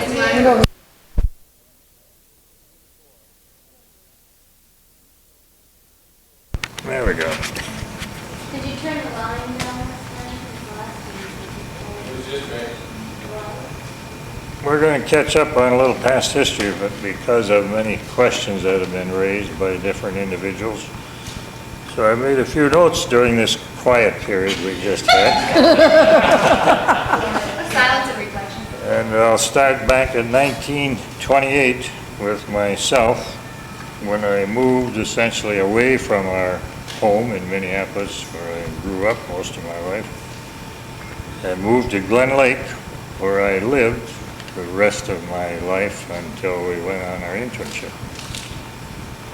I worked there nights and weekends and vacations and lived in the hospital. Got all my meals there, laundry and the work. So virtually I had left my home when I was 19 years old. And we left then Glen Lake to go to Kansas City in 1933. So in 1928, that's when the courtship went into high gear. It started in 1927 when I was there part-time and playing in that orchestra. Then in 1933, just before we went to Kansas City, when I went first, Margaret came later, and you heard how that happened. We went to a small jewelry shop on Nicollet Avenue in Minneapolis near Lake Street. Bought a diamond ring, engagement ring. Didn't cost very much. It's the same one she still got. 7/28/84 at 8:30 p.m. Volume 2. Volume 2, continuing the saga of the Peterson lives and continuing specifically the episode of the engagement ring, period. I managed to pay for this engagement ring out of my intern salary, which was $15 a month. Might give you a clue how. He's still paying for it. $1 a week. Okay, then we'll go on to another subject, I believe. This has to do with the injuries of our kids. About the rings, but when we got married, we didn't have money enough to buy 2 2 rings, so I got the wedding ring. Then on our 10th anniversary, we got another set of rings. And that's why I wear the gold band on my right hand. That's our 10th anniversary, and Harold's gold band is on the correct left hand. I never knew that. Didn't you? No, you Found know that out that. today in the Okay. car. Well, I think you get the clue now and then, we didn't have much money. In fact, when I graduated from medical school, I didn't have any money to buy, you had to pay for the diploma. So I didn't get a diploma, but I went on the internship anyway. At the end of the internship, they come out with another diploma. I didn't have any money then either. So the next year, in 1935, I sent in money for my diploma, and that's the date they put on it. So it should have been graduated 1933, internship 33, 34, but it says 1935. So I've been mixed up in my medical school class ever since. What? Our school, we had to pay for that sheepskin. I don't know, it was $15 or something like that. Well, we skipped that, and we wanted to go on to some of the injuries that took place with our kids. There were a lot of questions about John, and so we thought we'd put a little down about each kid. Child is a better term, probably. Right. So John, many of you have heard little parts of John's injury. This was on October 18th, 1952. Mom and I were it was a Saturday, we were at a football game at the stadium, Minnesota there, university game. As we drove into the driveway, and I'm not sure how we got the message, somebody was there to tell us that John had been hurt and was lying out on the boulevard or the green area adjacent to Highway 36 down near Rice Street. So we never really got out of the car. We whirled around and drove down there, found the place and drove the car right out to where he was lying there. And he was kind of frothing, and his left arm and leg were going like this, both of them at the same time. And originally when he got hit there, and the horses collided, that's how he got hurt. I think you've all heard that. Originally, the kids that he was playing with thought he was faking. So they Because he was always such a joke. yeah, he's a jokester then too. So they kind of, come on, John, forget it and stuff like that. Get going here or something. I don't know what happened. He doesn't know. He couldn't tell me about it, but the kids indicated they thought he was kidding. And the officer in his car, a station wagon, arrived about the same time we did. So I think the children that were with him were very smart, because as soon as this happened and he didn't respond to their talk trying to get his attention, they rushed to a phone and were smart enough to call our house and to call the police. And I think that's wonderful on the part of those youngsters. Who was it? In the face of tragedy. Jack Vitek, Cheetah and Vitek were there. and weren't those, Miriam called. Did she? okay. So I got in the car with John, and the policeman drove, and Mom wanted, in the worst way, to get in the car too, and the policeman wouldn't let her, and she's never liked that fella since. So then she asked him, she said, "Now, you know, I can drive like the wind. I'll follow you right on your tail down there. And you can follow with your sirens." And he said, "No, you can't do that either. You just go to the hospital," he said. So We'll meet you there. yeah, and she Ooh, was really mad. insensitive, I think. So I rode along with John and told the policeman to call Miller Hospital. We're on our way in with a head injury, and to call Wally Ritchie.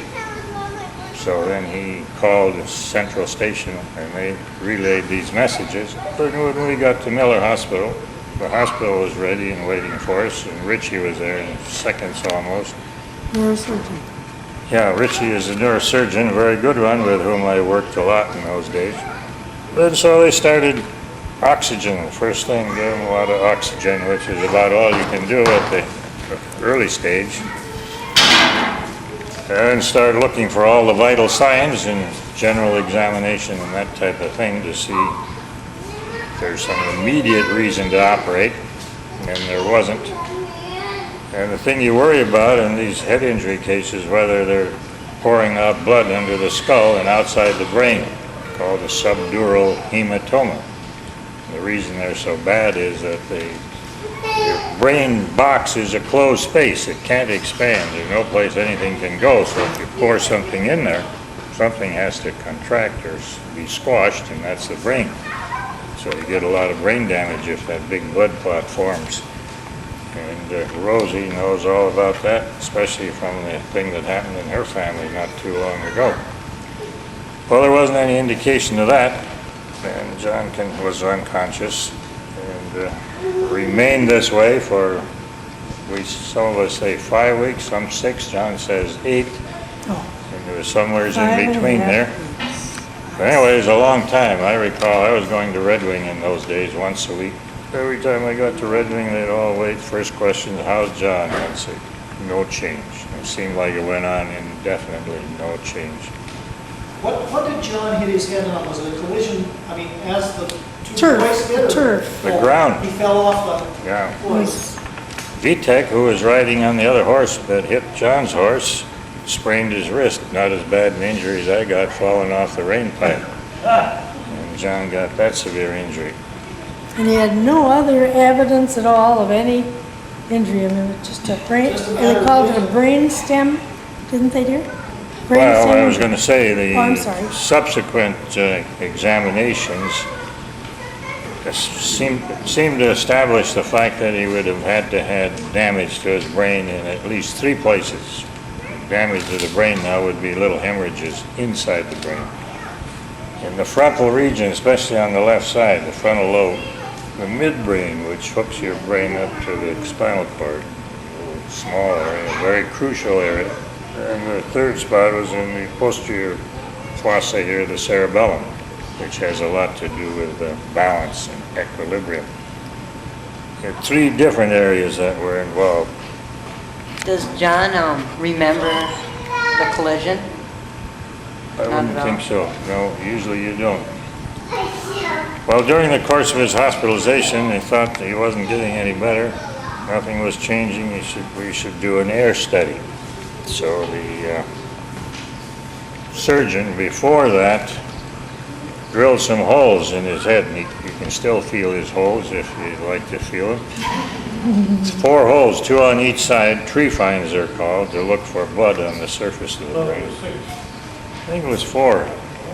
But I don't remember any subsequent x-rays. It frequently are 6.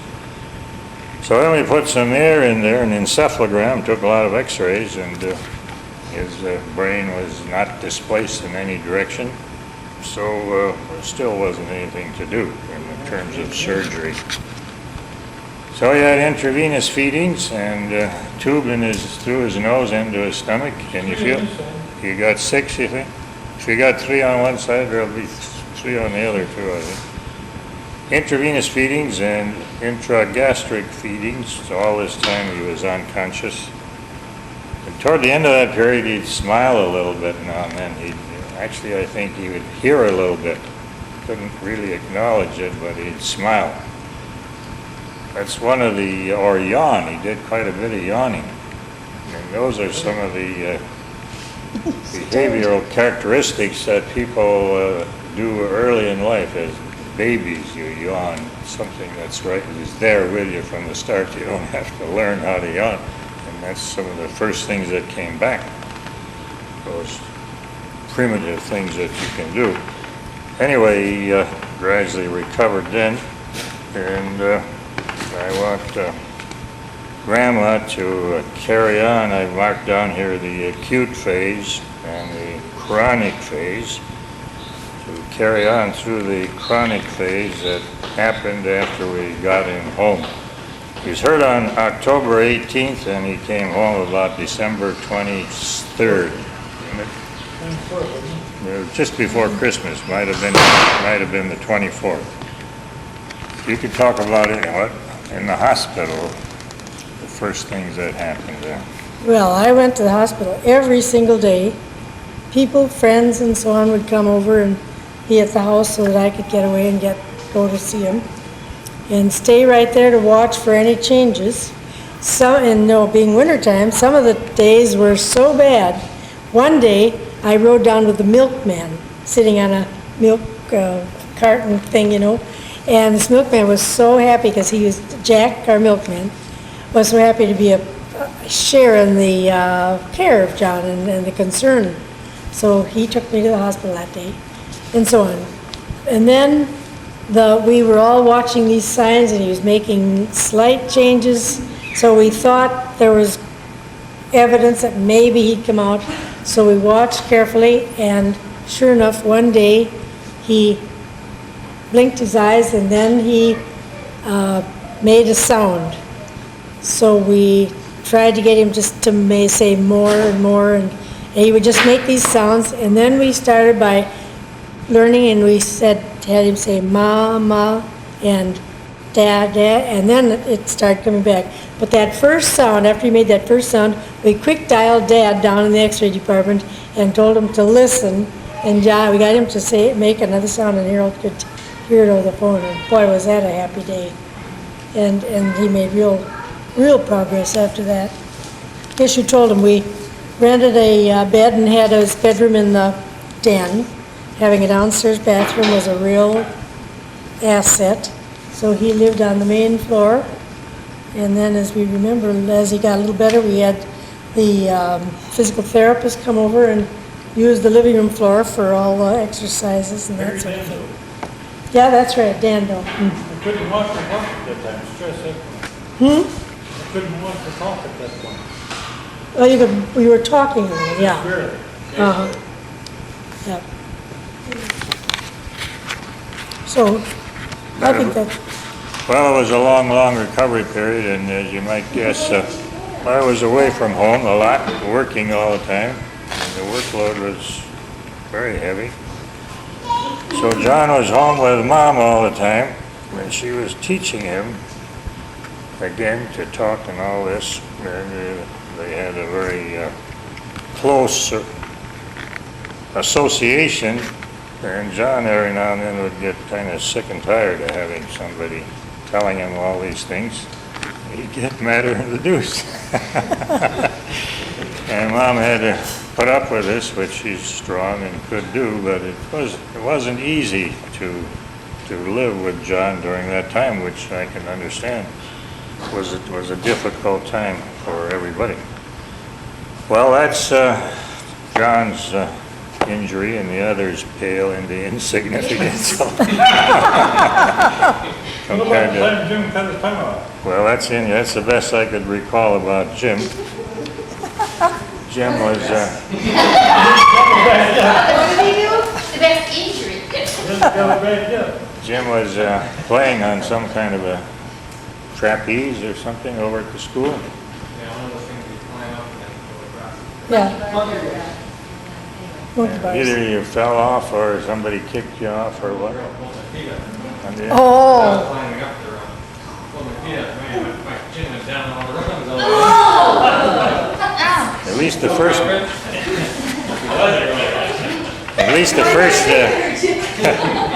what happened? as he hit the first rung anyway, and maybe the other rungs too, his tongue was out, so chomp, chomp, chomp. He chopped off his tongue going down there. Chopped it off? Well, it Oh, got no. a pretty good cut in it. And I wasn't home, well, they came. as usual. Yeah, That girl bill. they brought Jim home. Oh, that would hurt so bad. And then, I forgot now what happened, you went someplace. Well, they called from the school and said Jim has been injured. Oh, all I needed. So I turned down. I think he took him someplace and somebody sewed up his tongue. Yeah, Yes. that turned out all right. How old, do you remember? Well, I think it was about second grade. And I was at fall.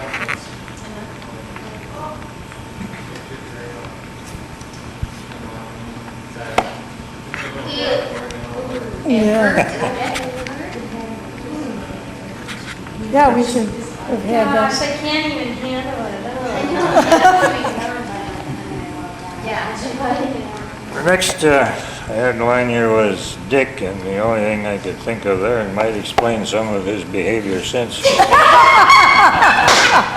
He was playing in the side yard by our porch there, and a big pulley was up in a tree. It's no longer there. And the pulley came down, it was a heavy thing, hit him right on the head. What about when,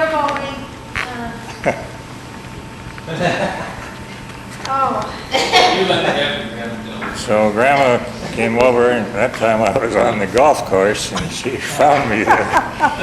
And he had a gash in his head, and we took care of that. It wasn't so bad. He was, I don't know if we even watched you very carefully. It was a pretty good, I figured an easy way to find the pretty good blow on the head. For Yeah, Judy, what? Didn't knock him off. I don't think it really knocked him out, did it? Just cried. For Judy, I had only a couple of things. One time, and I don't know the details at all, he jabbed something into your arm, didn't you? A long stick or something, or where was it?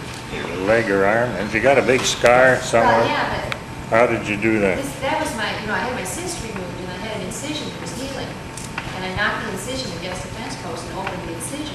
That's probably what I was thinking about. You were gone. We found the other. No, but I don't know where you were, Mom, you were someplace, but I called you at the hospital and you told me how to make butterfly bandage to float good. Oh, Yeah. But the well, one thing you should bring out about Judy was when we were out and they were playing golf in White Bear, and we were at the Meadowman's house, and she got a bee sting. And that was the first time we had known that she was allergic to bee stings. And her throat started swelling, and we were really concerned about that one. yeah, rushed off and got some antihistamine someplace. The other thing about Judy is significant, it could have been, we were in Red Wing, where we were quite a bit, down on the dock, and it was almost pitch black dark, walking out of dock to a boat. And Judy slipped off the edge of the dock. This is probably 10 feet of water there, and just disappeared under this murky water.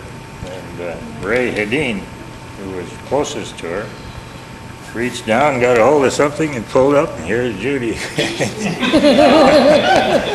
And there it is, black as pitch almost, no lights. There was a little gate on the dock, and I was first, and so I had to step aside.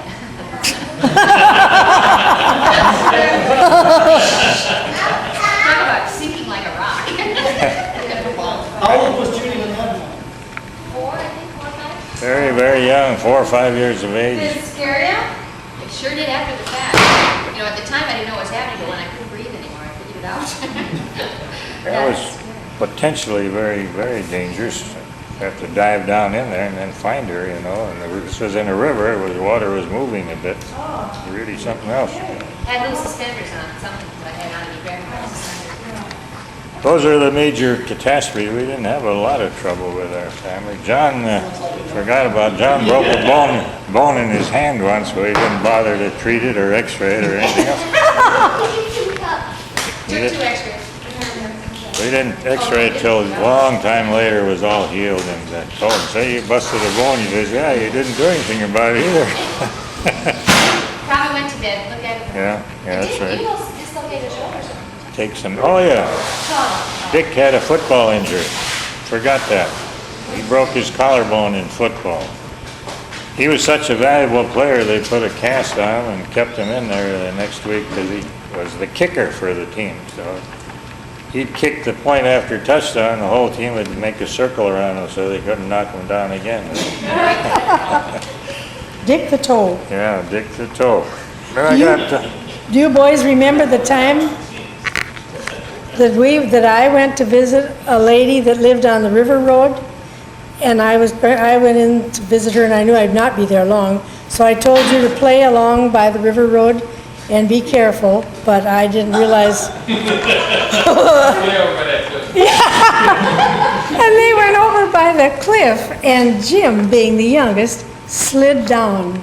And those kids held onto that child and pulled him up off of that cliff, or else she held him till I happened to come, or something. I can't remember, but anyway, you saved his life from going down that cliff. Boy, I'll never forget.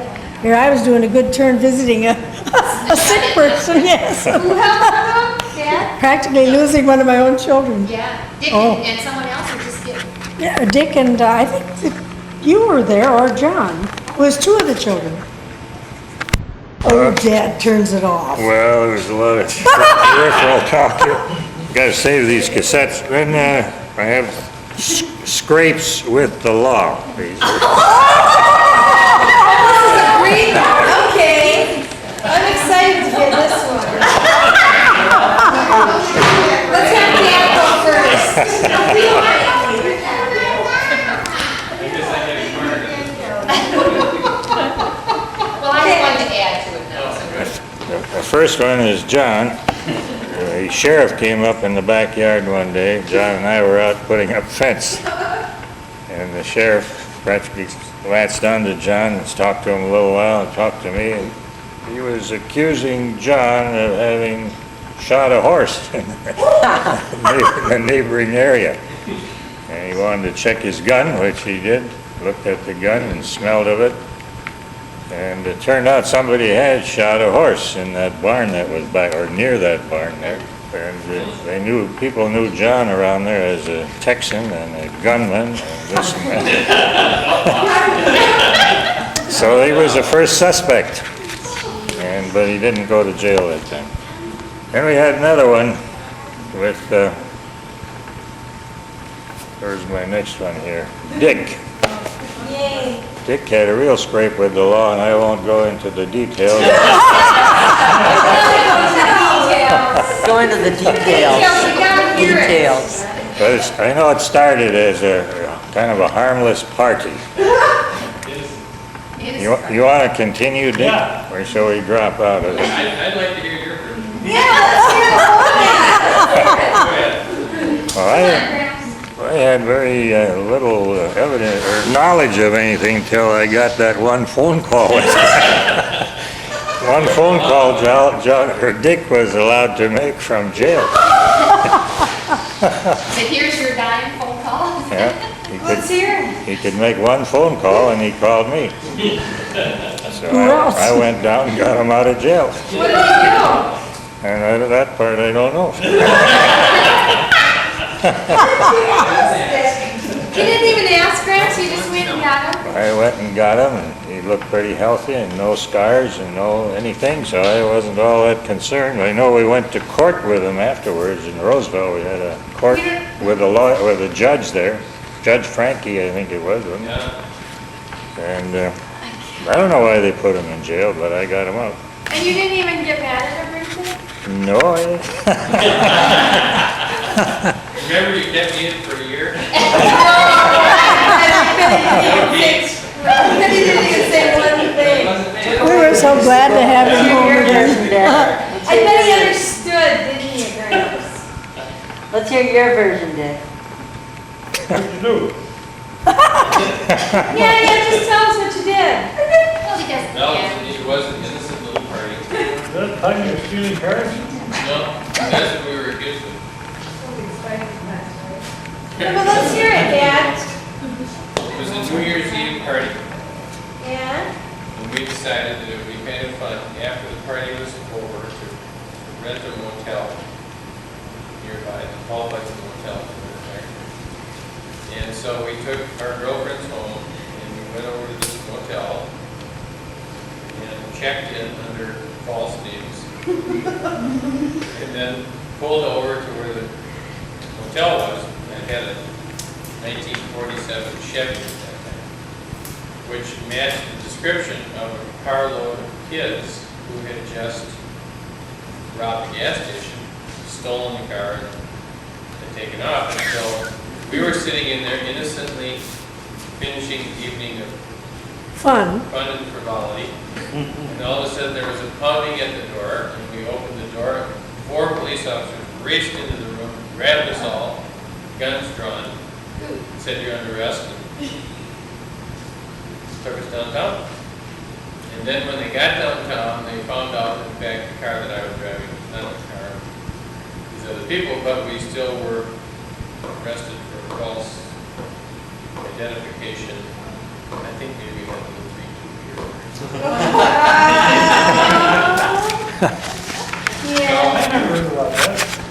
they threw us into the jail cell, and I have to admit, it was a very good learning experience for me. They threw me into a cell, and in this cell was already about, it seemed at that time to be a 300-pound Indian. He was drunk, and it was just two people in the cell, and so they threw me in there, innocent little guy that I was, and this great big Indian looked at me. Like, what are you doing in my cell? So I cowered over into the corner, and then they left me there for a good, I don't know, hour or so before they said, now you can make a phone call. Because I think when I called, it was like 3 o'clock in the morning. They said, okay, now you can make one call. So when I called in, Jeez. pretty scary. Yeah. Yeah, you can see how Dick can make up explanations in a hurry, don't you?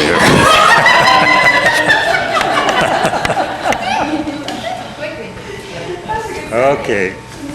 Now, even Jim had a minor scrape, but pretty minimal. I think this was on New Year's, no, Halloween. Halloween. And I don't know who apprehended him, but he was out spraying U.S. mailboxes with spray paint. What's the story on that, Jim? Is that true?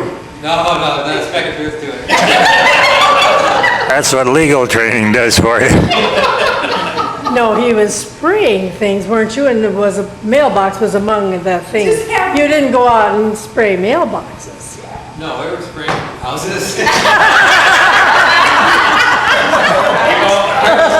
get the U.S. mailbox, the U.S. people on I think I was apprehended at the house. Police came to the house several days. Yes, that's right, that's right. Swept me away from the house, took me over to the Roseville police station. All the rest of those kids were brought over there. Put separate rooms, questioned separately, so we could get our story straight. What kind of a family have I married? Y'all have a record. That's right. Judy had Did Judy have a scrape with the law? Judy, as far as we know, had no scrapes with the law. Until last week. Well, we had enough of that kind of stuff here. Another question was asked is, how did we ever get to live where we live at 1995? How do we find that place? And it happened in the winter of about 1941. We were looking for a place to move out in the country. Margaret had grown up in the country, and I liked the country. We saw an ad in the St. Paul paper about this 1995 in the newspaper, and we went out and looked at it. The price was too high, but we kept watching the paper, and every 2-3 months the price would come down a little bit, and this went on for about a year and a half. And finally we thought, this was during the war, World War II, and it was hard to get gasoline, and nobody could afford to live that far out in those days. And I had a C card, which allowed me enough gasoline to go from wherever I lived to wherever I worked and back, which most people couldn't get gasoline for that purpose if they lived on a streetcar line, and this was not on a streetcar line. So we finally decided we should try and buy that house, which we then were able to do, and moved in August 1943. And that makes 41 years now in that house. And when we moved in there, Rosie was wondering if that sheds and those other things are up, or was it, who was asking? Anyway, the tack shed was there. And a little lean-to on the side of the tack shed was there. We built the rest of those sheds later as necessary for John's horses. Then the Roberts place at the lake, where they were wondering how did we happen to get to that place. John Coleman, who worked with me at Miller Hospital, wanted to buy a lake place. He thought we should buy one together, and he kept watching the ads for that, and he saw this Roberts advertised. So we went out and looked at it together, And I guess you'd have to say he was smarter than we were, and he said he didn't want that place, so we bought it alone. Thought it looked pretty good to have almost a private lake and 20 acres of woods and close to town. And he preferred a home on the river, so he later bought a lot on the St. Croix and built a house there. So that's how he happened to get that place. And then in Rancho, we won't go into that long story of how we got to Rancho, but we did buy Rancho in 1974, I think. Again, on some kind of a mistake where we got there when we didn't intend to go there. And they were having a big push on buying new property. And we didn't buy it right while we were there. I went back later, a couple, 3 months later, and bought that place. So are you saying you're regretting it now? Regretting? Yeah. No. Rancho, well, not exactly, or Roberts. Roberts has been a good place, but Judy never liked the lake and stuff like that. You never liked the leeches in the lake. The leeches, That's yeah. the only problem. So that takes care of the property. What other note did I have here? There aren't any leeches there anymore. I wanted to mention, Moving up there for my birthday, I drove down. getting back to World War II times again, right after I went to St. Paul in part-time private practice with a continuing university connection, I started going to Red Wing. You hear about Red Wing now and then. I went to Red Wing once a week to do the radiology, which would accumulate during the week, and I'd fluoroscope patients on that day. And this became probably one of the more gratifying experiences I've had medically and socially. And Margaret and our kids all got to know Red Wing. And we loved that Red Wing experience, and that's why Judy almost drowned down there. We were down there visiting some of the Red Wing people. It was a wonderful time. And they were the couple that traveled out west with us on that famous trip to Quarter Quarter Circle. Circle MC. Red Wing is where Blondie came from. That's right. Our first horse belonged to That's right. Dr. Hedin, and he brought it up to our house. Arrived there one morning about 7 o'clock with that horse. Well, then I was going to say also, I went to Red Wing once a week for 17 years, and Dr. Hedin down there figured out I'd gone around the world twice going to Red Wing. You went down on the train and back on the train? During the war, couldn't get tires mostly to go to Red Wing. They told me Red Wing's on the Hiawatha train line. I could take the train. And I was very, very busy during those days. You can't imagine, but all the radiologists left for the war. And Dr. Schanz, the old-timer, was in St. Paul. And Dr. Aurelius, who was at Anchor and some other hospitals, was there. And we were the only radiologists. So I did Miller Hospital, St. Joseph's Hospital, Bethesda Hospital every day, and then I'd go to university 3 afternoons a week. I'd go to Red Wing 1 half day a week, and then 2 evenings a week I went over to Fairview in Minneapolis to do myelograms with Harry Hall. So I was never home, and this is one reason why Mom raised the children. I was working all the time, terribly busy with 3 hospitals. And at that time, my income was $6,000 a year. It was going up fast. In the war years, that is? Yeah, all during the war years, yeah. So what else did I have to say? Not too much else, yeah. Did you have notes on? Yeah, a couple of brief ones. Brief what? I had a couple of brief notes. She Oh, asked yeah, if I I had had any. one other something here. Well, I'll wait.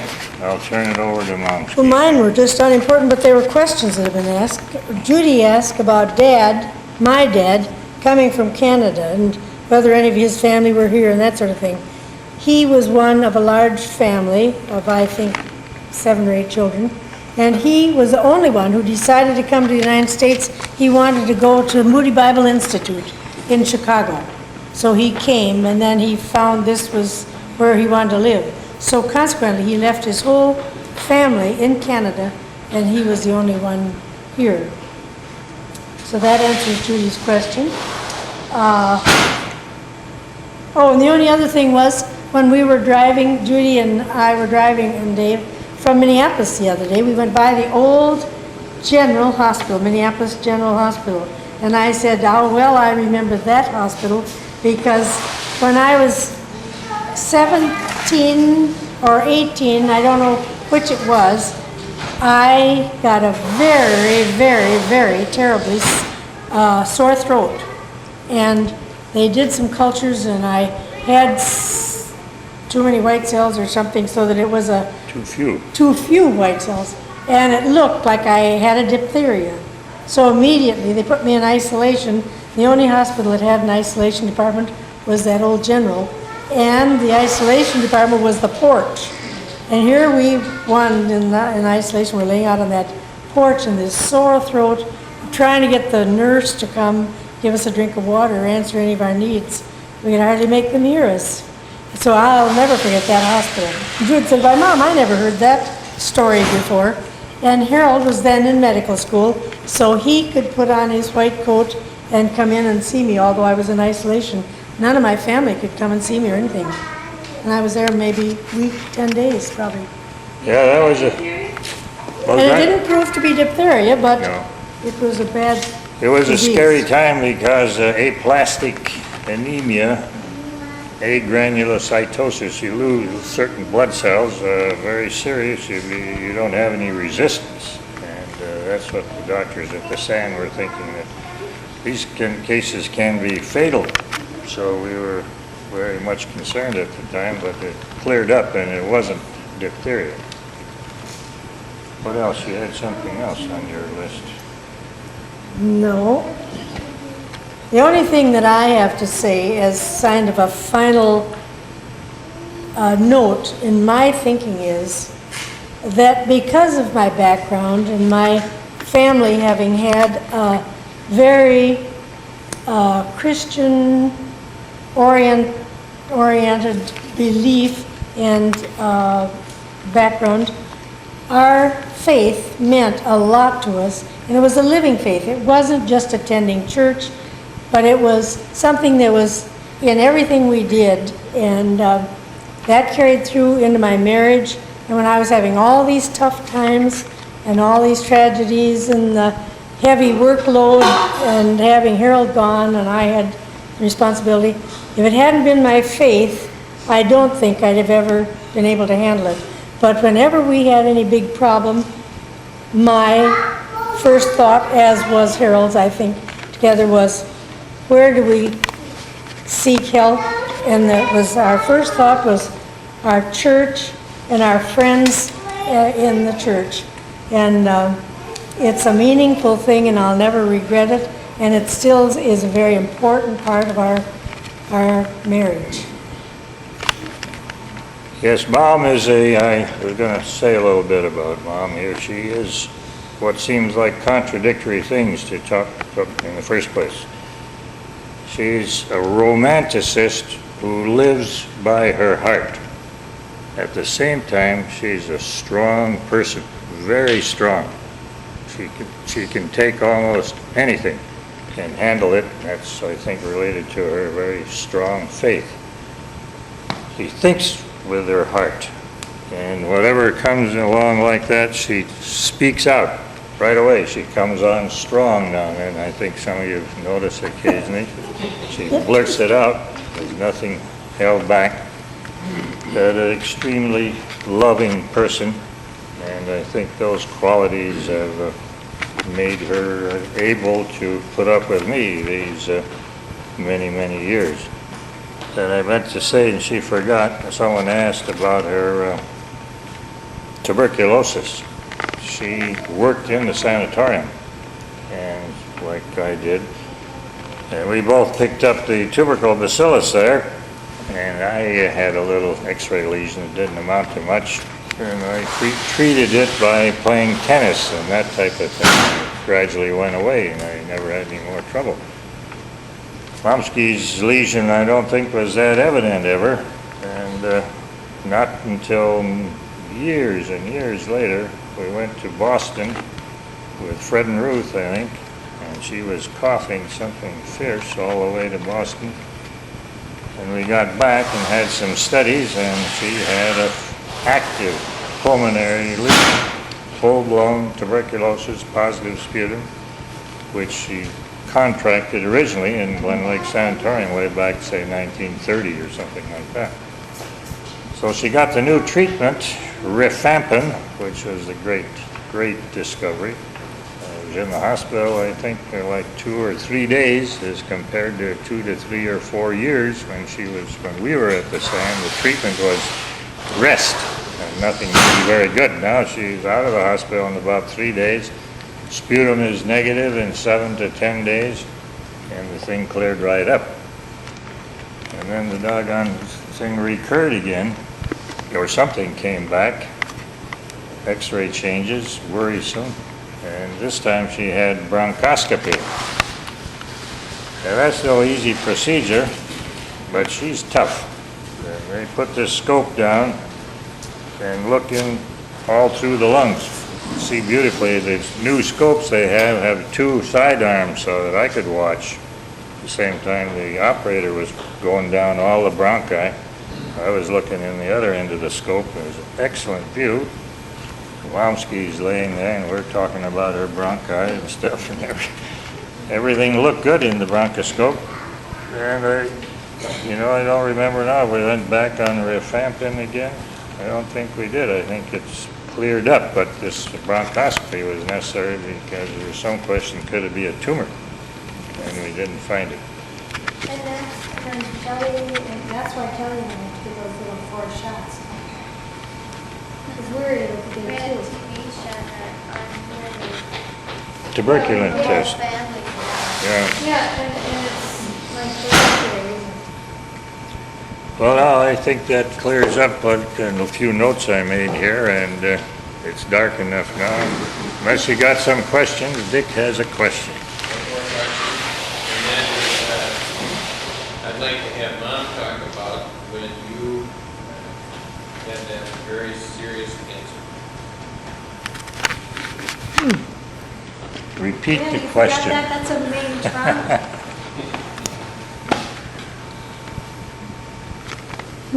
I should turn this off while I think. I've hit something. Dad was in Cincinnati giving the national boards, which he did for 20 years. And I, at the time, went to stay at Judy and Dave's house because of the close proximity, and he was going to be busy for a week. So it gave me a good opportunity to be with them. So Dad got this, we got word that Dad was very sick, but they had all been having the flu, everybody. And so the doctors there just thought he had the flu. So although he was getting progressively worse, he laid there and tried, I guess he tried to examine a little bit, but then he'd have to go back to his room. So he was brought home by one of the other doctors who was examining to Judy's house. And the minute I saw him, I said, "Why, you're all yellow. I mean, your skin is yellow." And it was a jaundice condition. And the doctors there, I guess now they tell me that they kind of suspected something, but at the time, nobody thought it was serious at all. They just thought it was the flu. So he came home, and that was, I think, Saturday maybe? Yeah. And you went right to the doctor the next day, I think, and sure enough, they felt, Couldn't feel anything. couldn't they feel anything?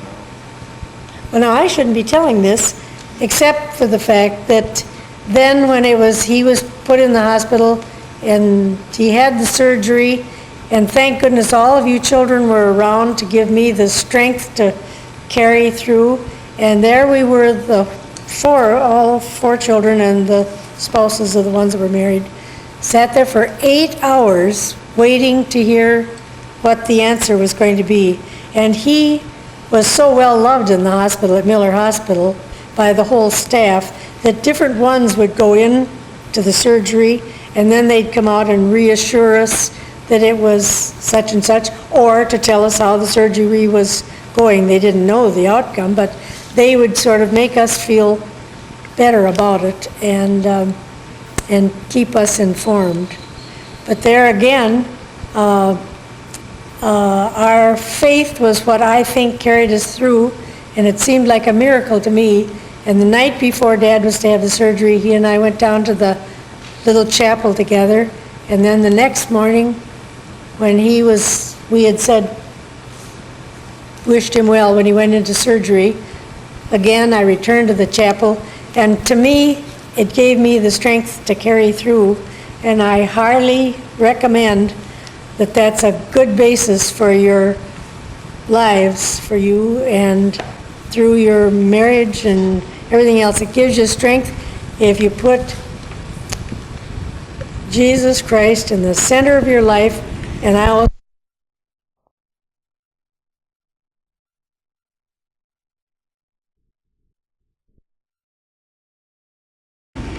someplace. Abdomen.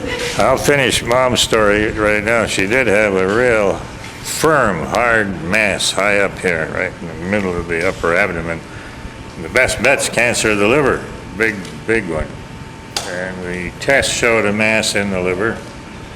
And Dr. Barco, the same fellow who operated on me 6 months earlier, now operated on Mom, and made this tremendous incision, expecting to have to take out her liver, or a good part of it. And it turned out to be a cyst, a big bag of water, about 1,500 cc's, and a cyst in the middle of the liver, and was so full it felt hard. Most cysts are soft, but this felt hard. So all you had to do was put a drain in it. And I think when Joanne first met Mom, climbing the cliffs of the St. Croix, she had this drain sticking out of her abdomen and the bag down here. Fluid running out there. John says, what kind of a person is that? You remember that, Joanne? Yes. I know. Yes, we went out to, I had met John in February, and I think this was in that summer. And I think you were in California when I met John at that time, and it had just come back that early spring. And Dick, we had gone out to the river to see that place on the river. Castle? There, that castle. And Mom had this, I barely met her. She just gotten back. And I kept telling John, because we went down by the river, and she was carrying this bag with this drain thing over her arm, and going through all these woods and down by the marina there, and I said, how in the world? She'd just gotten out of the hospital the day before. I just couldn't understand this. So that was a real big impression. What were you doing? Looking for a piece of property we were thinking of buying. For a summer place. It's a place Dick wanted us to buy, like $175,000 or something. 200 acres, Yeah, a lot of land. It was a good piece of property, though. So you start the movies now? Yep. Yeah, we'll quit this now. Oh, I didn't You know. were in the middle of the reason people don't survive, but you were lucky, or you had one recovery period because something stopped.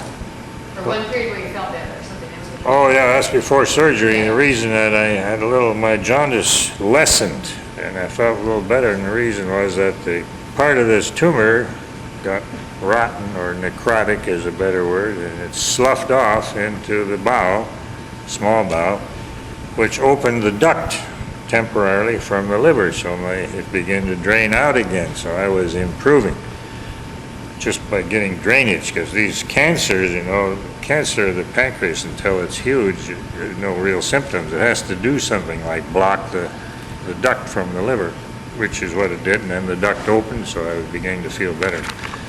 But there's no question that it had to be explored, and that the best diagnosis was cancer, right where it was found. And I had this, many of you heard the word Whipple operation. That's the name of the surgeon, the doctor who devised it many years ago, where the pancreas is removed and the first part of your small bowel, the duodenum, is removed, and half or more of the stomach is taken out, and part of the bile duct is taken out. Then everything that's hanging loose there has to be hooked back to something, so it's hooked back to the small bowel. And then you get along fairly good, except you get dumping. Most people get dumping, which the opening now between my stomach and my small bowel is not like a normal pylorus, which is a valve. It's just a hole. When you eat, the stuff just falls through, and certain things give you a lot of trouble when they fall through. I haven't figured out yet which things to avoid. The things you probably should avoid are the things I like sweet stuff and ice cream. Sweets, Grandpa. So, yeah, can't live without those sweets. Now they're up to date, I think.